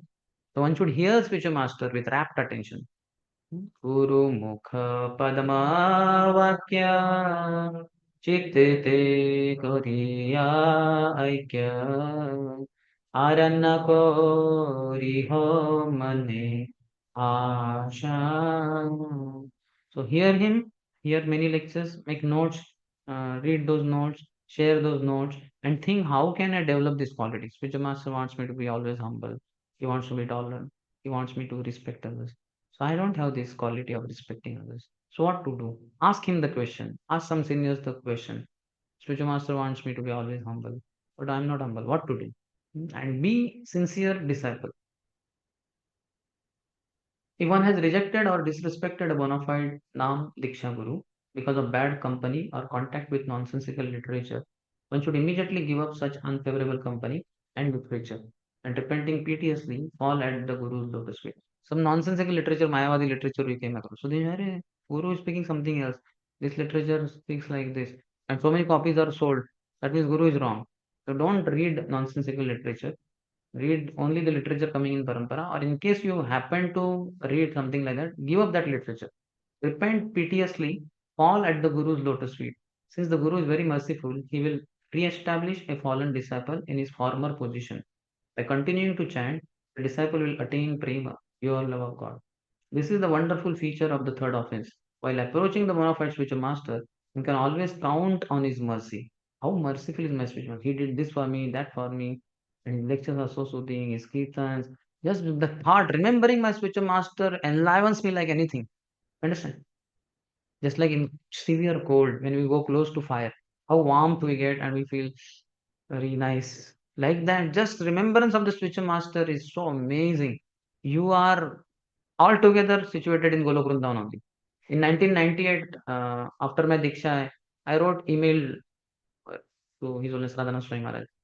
So in that I said that I don't remember everything, but one statement I said that Maharaj, the best moments of my life are those when I remembered you and tried to serve you in some small way, like that. So Maharaj reply came through email only on my email ID. So then he said, he also wrote, please accept my humble and all that. Um, but then after that, the line was, please continue your, I appreciate your sentiments. Please continue your sincere service and thus enter deeper and deeper into the nectarian ocean of Harinam. And I had that soft copy. Soft copy means I was a fool only. I was in second, third year. So and the computers were very new in one sense, and I was too brand new. For me, computer was like I was illiterate only, so I did not know how to take printout also. So I went in, some devotee opened the screen and I wrote down everything. Dear Sundar Sham Prabhu, please accept my humble. Seeing there, writing there in my diary like that, and your servant Radhanath Swami like that. And then fortunately I did that. Afterward, that hard disk only crashed. That whole computer, everything contents were all destroyed. So at least I have it in my own handwriting like that. And I got another letter from him in West Virginia. When I joined as a brahmachari, I sought his blessings, and he sent one message from there. So his instruction should be cherished by the disciple, and he has all power. So so much mercy spiritual master gives, unlimited mercy.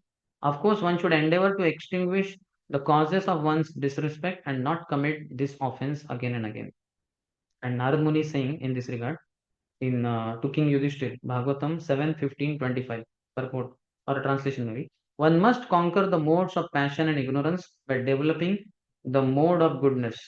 And then one must become detached from the mode of goodness by promoting oneself to the platform of Shuddha Sattva. All this can be automatically done if one engages in the service of the spiritual master with faith and devotion. In this way, one can conquer the influence of the modes of nature. So by spiritual master, service to spiritual master, we can easily overcome the lower modes of passion and image. What is the greatest offense? The devotee once asked Srila Prabhupada, and Prabhupada answered, the first offense is if you accept Guru and again disobey him. Then what is your position? You are not a gentleman. You promise before Guru, before Krishna, before the fire, that I shall obey your order. I shall execute this. And again, you do not do this. Then you are not even a gentleman. What to speak of? What to speak about being a devotee? This is common sense. This is lecture in 1970. Yeah. Yes. Any question? It's about third offense.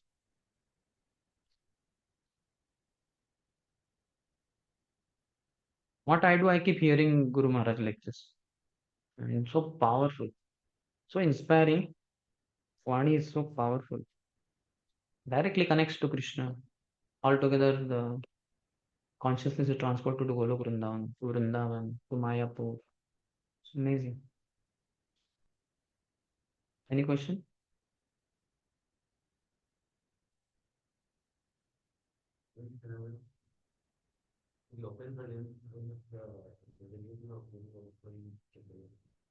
Offense?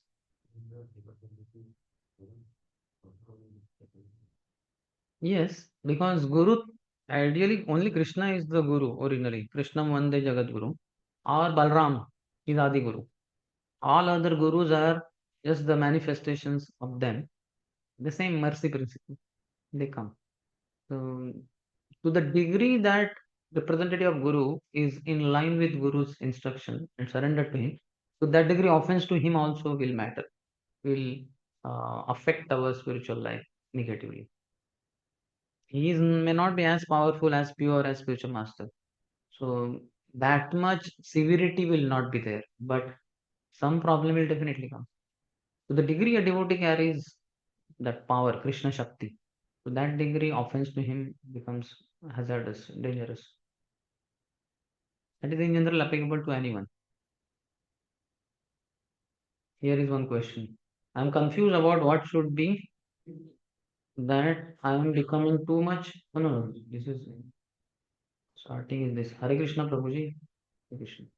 Prabhuji, some devotees not doing the service they are allotted. I know they have great service attitude. But what I see, they are they are consciously avoiding the situation and they aren't doing anything about it. Neither solving themselves, neither solving themselves, nor telling it to senior. As a senior, should I correct them? But I don't have that type of relationship with them. So better not. If you don't have relationship, if you have not, the emotional bank account. How many of you know? Raise your hand. Only three, four. Emotional bank account means how much you have helped a devotee, that much his emotions are attached to you. He loves you, he respects you. So you have the power. Account, we start account in bank. So we have deposited, let's say 10,000. So because 10,000 is deposited and bank's minimum quota is 2,000, let's say. So then you can withdraw 8,000, you can withdraw 7,000, 6,000. You cannot withdraw 9,000. And you cannot withdraw 11,000 because your account is only 10,000. The bank will ask, hey, what nonsense is this? How can you do that? So, how much you have invested in a person, that much maximum you can withdraw. Rather, better go on investing more and more and more. Better not withdraw. Withdrawal should be less in our relationships, and deposit should be more and more. Which are the deposits? Basically, three things we discussed: loving daily, giving gifts, giving prasadam, and sharing our heart, or listening to them when they share their heart. So this deposit should be more and more, and withdrawal should be very less. Correcting them, chastising them, uh, humiliating them, neglecting them. So this should be very less. So don't do that. If you find somebody because you don't have that relationship, ask somebody else who that devotee respects. That devotee telling this devotee, younger devotee will listen to him. You don't do that because you don't have that relationship. Or should I approach the person whom they feel okay? Yes, that I already said.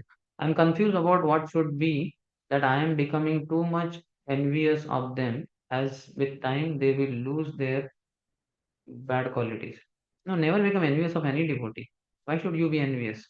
See, know the problem is there and know how to rectify it and do those proper rectificatory measures. Why to be going on with envy? It's useless. That is our foolishness. We will go to hell. That devotee may have some problem. We may have all problem by becoming envious. What happens is that more I think about correction and all things, I feel I am becoming more and more mixed up. Please show right way. Yes, because you are not chanting attentively. So that's why you see faults in others and you are always in the correcting mode just because you are authoritative. You're very dangerous position. You already like to see faults and you are chosen to be authority. So you nicely put it, what to do as an authority. I have to see that he's not doing this service. Already you are envious of him and now you became the post holder and you will misuse it and you will go to hell. You will commit offenses. So ideally, all leaders should be non-envious. Rai Shankar said once, leader cannot be envious. Kings would be like that. They will be compassionate also. Those who are wrongdoers, kings would punish, depending on which varna and ashram are. But we are not supposed to do that. Ours is a Brahminical culture. So we cannot be punishing devotees. We should, depending on our relationship, we should tell Prabhu, this is the thing I have observed. You have not been doing services. May I know? First, find out what is the reason. He may be sick. He may be having financial crisis. He may have something. We don't know. And when we understand that he doesn't have proper solid reason, so then you can say, bro, this is not good. We all need to share. Proper said our love for him will be shown by how we cooperate with his movement. So everybody has to cooperate, do services. If you feel services are too many, you tell us. We'll reduce it, or we'll give you another type of service. But whatever services allotted, we should do like that nicely, like a elder brother. Elder brother, that is the concept of being a manager, leader. And you should be elder brother to all those who are in that community.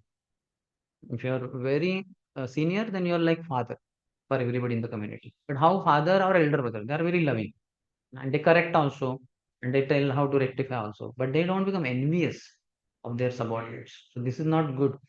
Many people having posts in ISKCON fell down because the envy inside nicely means very dangerously was vented out through uh, saying what is this, and that became a big thing on guru level also, zonal guru.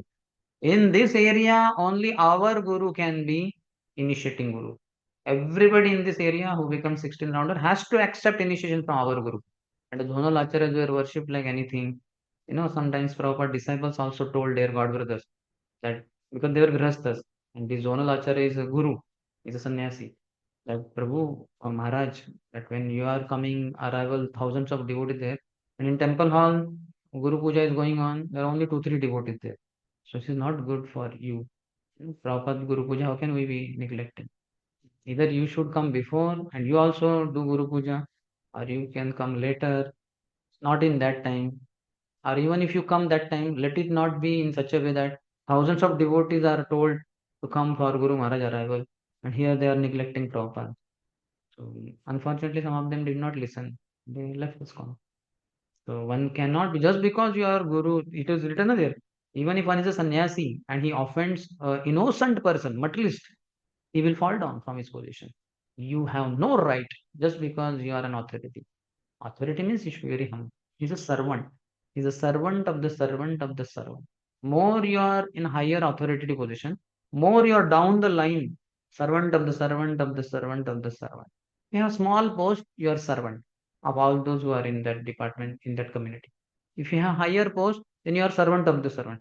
If you have much higher post, then you are servant of the servant. If you have very high post of being a spiritual master, then you are the servant of the servant of the servant of the servant of the servant of the servant. Understand? That is how it is. But unfortunately, if this mathematics, this whatever arithmetic is not understood, then one will think, I am master of the master of the, I am the highest in this department or in this temple or in this area, my zone. So then one will fall down by offending others. One has to be extremely humble. फलवंत वृक्ष are गुणवंत जन नम्रता से तहार स्वभावानुक्षण. Trees filled with nice ripe fruits and people with good qualities. Namrata, humility is their ongoing characteristic. Don't misuse your authoritative position. You will go to hell.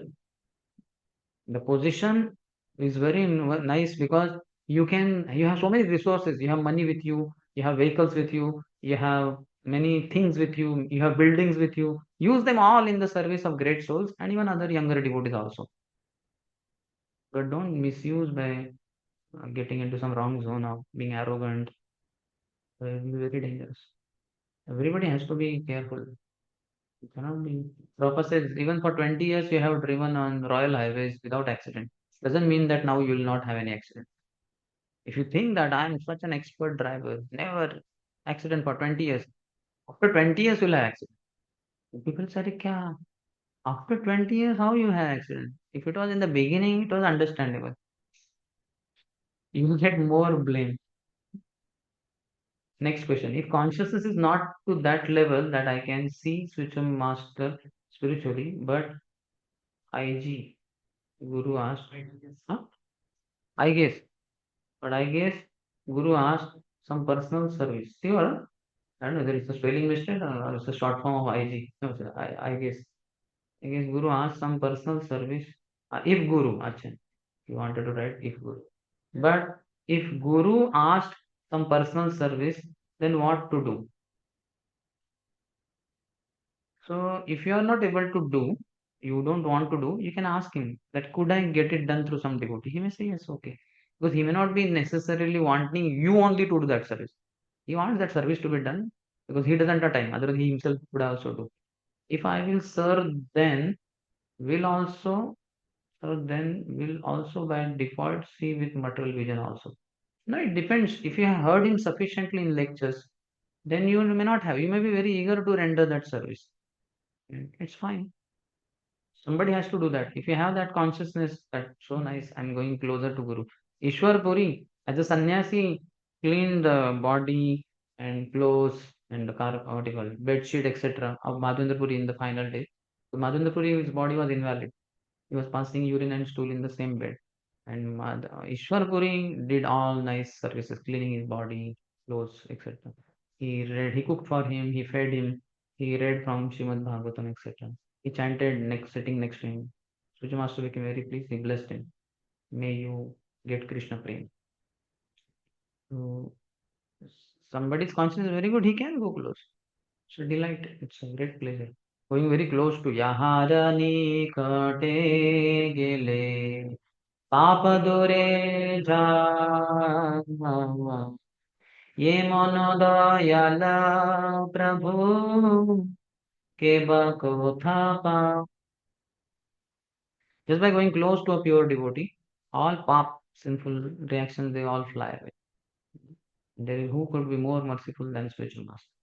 So there is nothing wrong. If you have material vision, then get it done through somebody else. Let forward somebody else. Just like when there are no here the next descendant for Kuru dynasty, then Satyavati called for Vyasdev and told my daughters-in-laws are there. So you have union with them and give me because you are my son only. This can be done through another through Devar. One can produce child. So then Ambika was forwarded and she thought Bhishma is coming. She said, wow, such a powerful warrior, beautiful Bhishma, he will come. And then when door opened and Vyasdev came, who is very ugly, is a say, she was shocked, she closed her eyes and Dhritarashtra was. So next time then it was tried with Ambika was not ready only. So next time then she is forwarded Ambalika.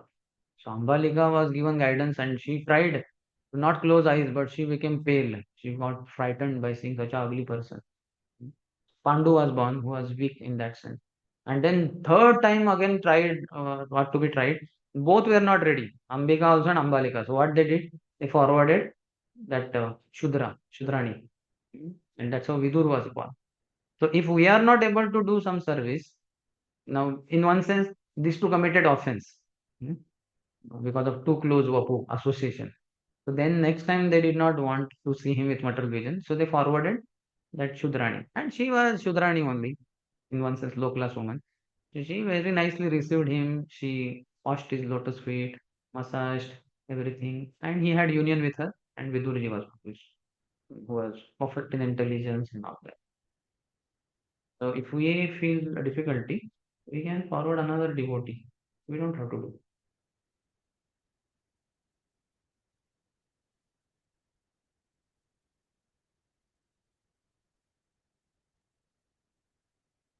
So he's saying, I have eagerness to serve also, but I may see material vision. That's why we have to say how many lectures of that person we have heard, how attentively we have heard, how much we see him with spiritual vision because of that spiritual vision awarded by him only. To that extent, we can go close and we can render service. Not a problem. We only have to analyze. Who else will analyze? We know, no? Just like while taking prasadam, who will analyze whether you should take two chapatis more or not? You only have to analyze. You have to see your hunger. If hungry, take. Not hungry, don't take. Simple. Any other? mentioned in the first offense, the offense to Vaishnava. You will immediately go and this rectify the similarly. Even following instructions on the market activity, we receive some instruction that we like procrastinate to delay. How to like work up the tendency. That is because of ignorance in one sense. It depends on surrender to Guru. One who is fully surrendered, he will never delay. Chitte te koriya aikya. That depends on the sincerity of the disciple.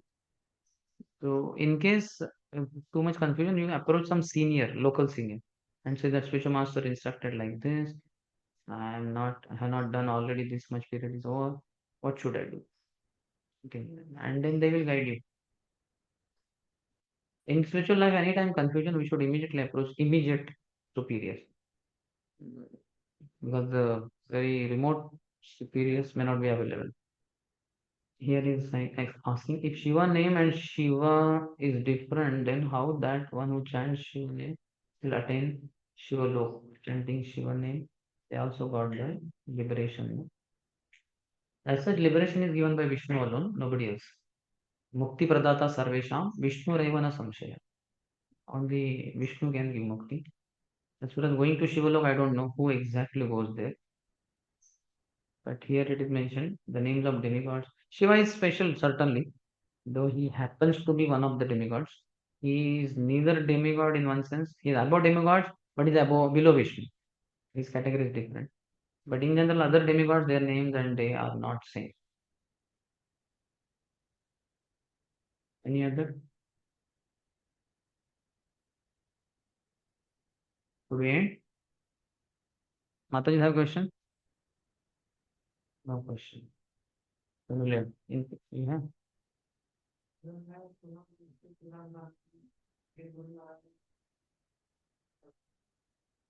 So he understood the deeper meaning. Three instructions were given.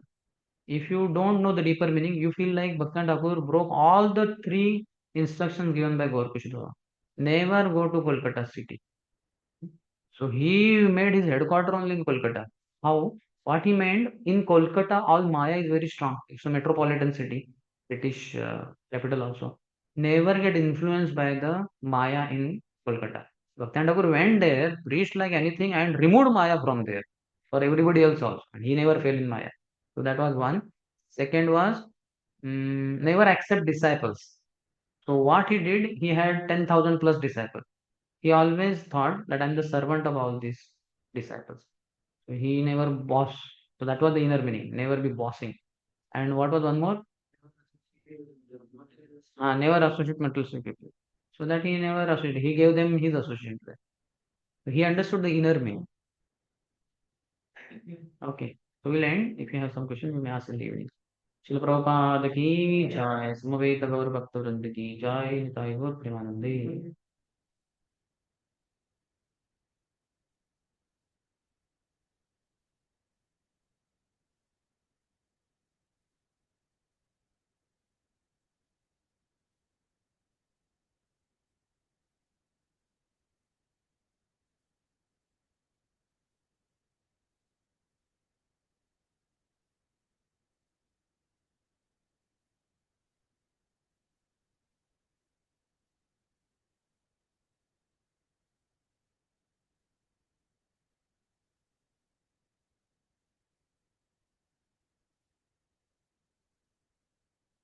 Lord's mercy.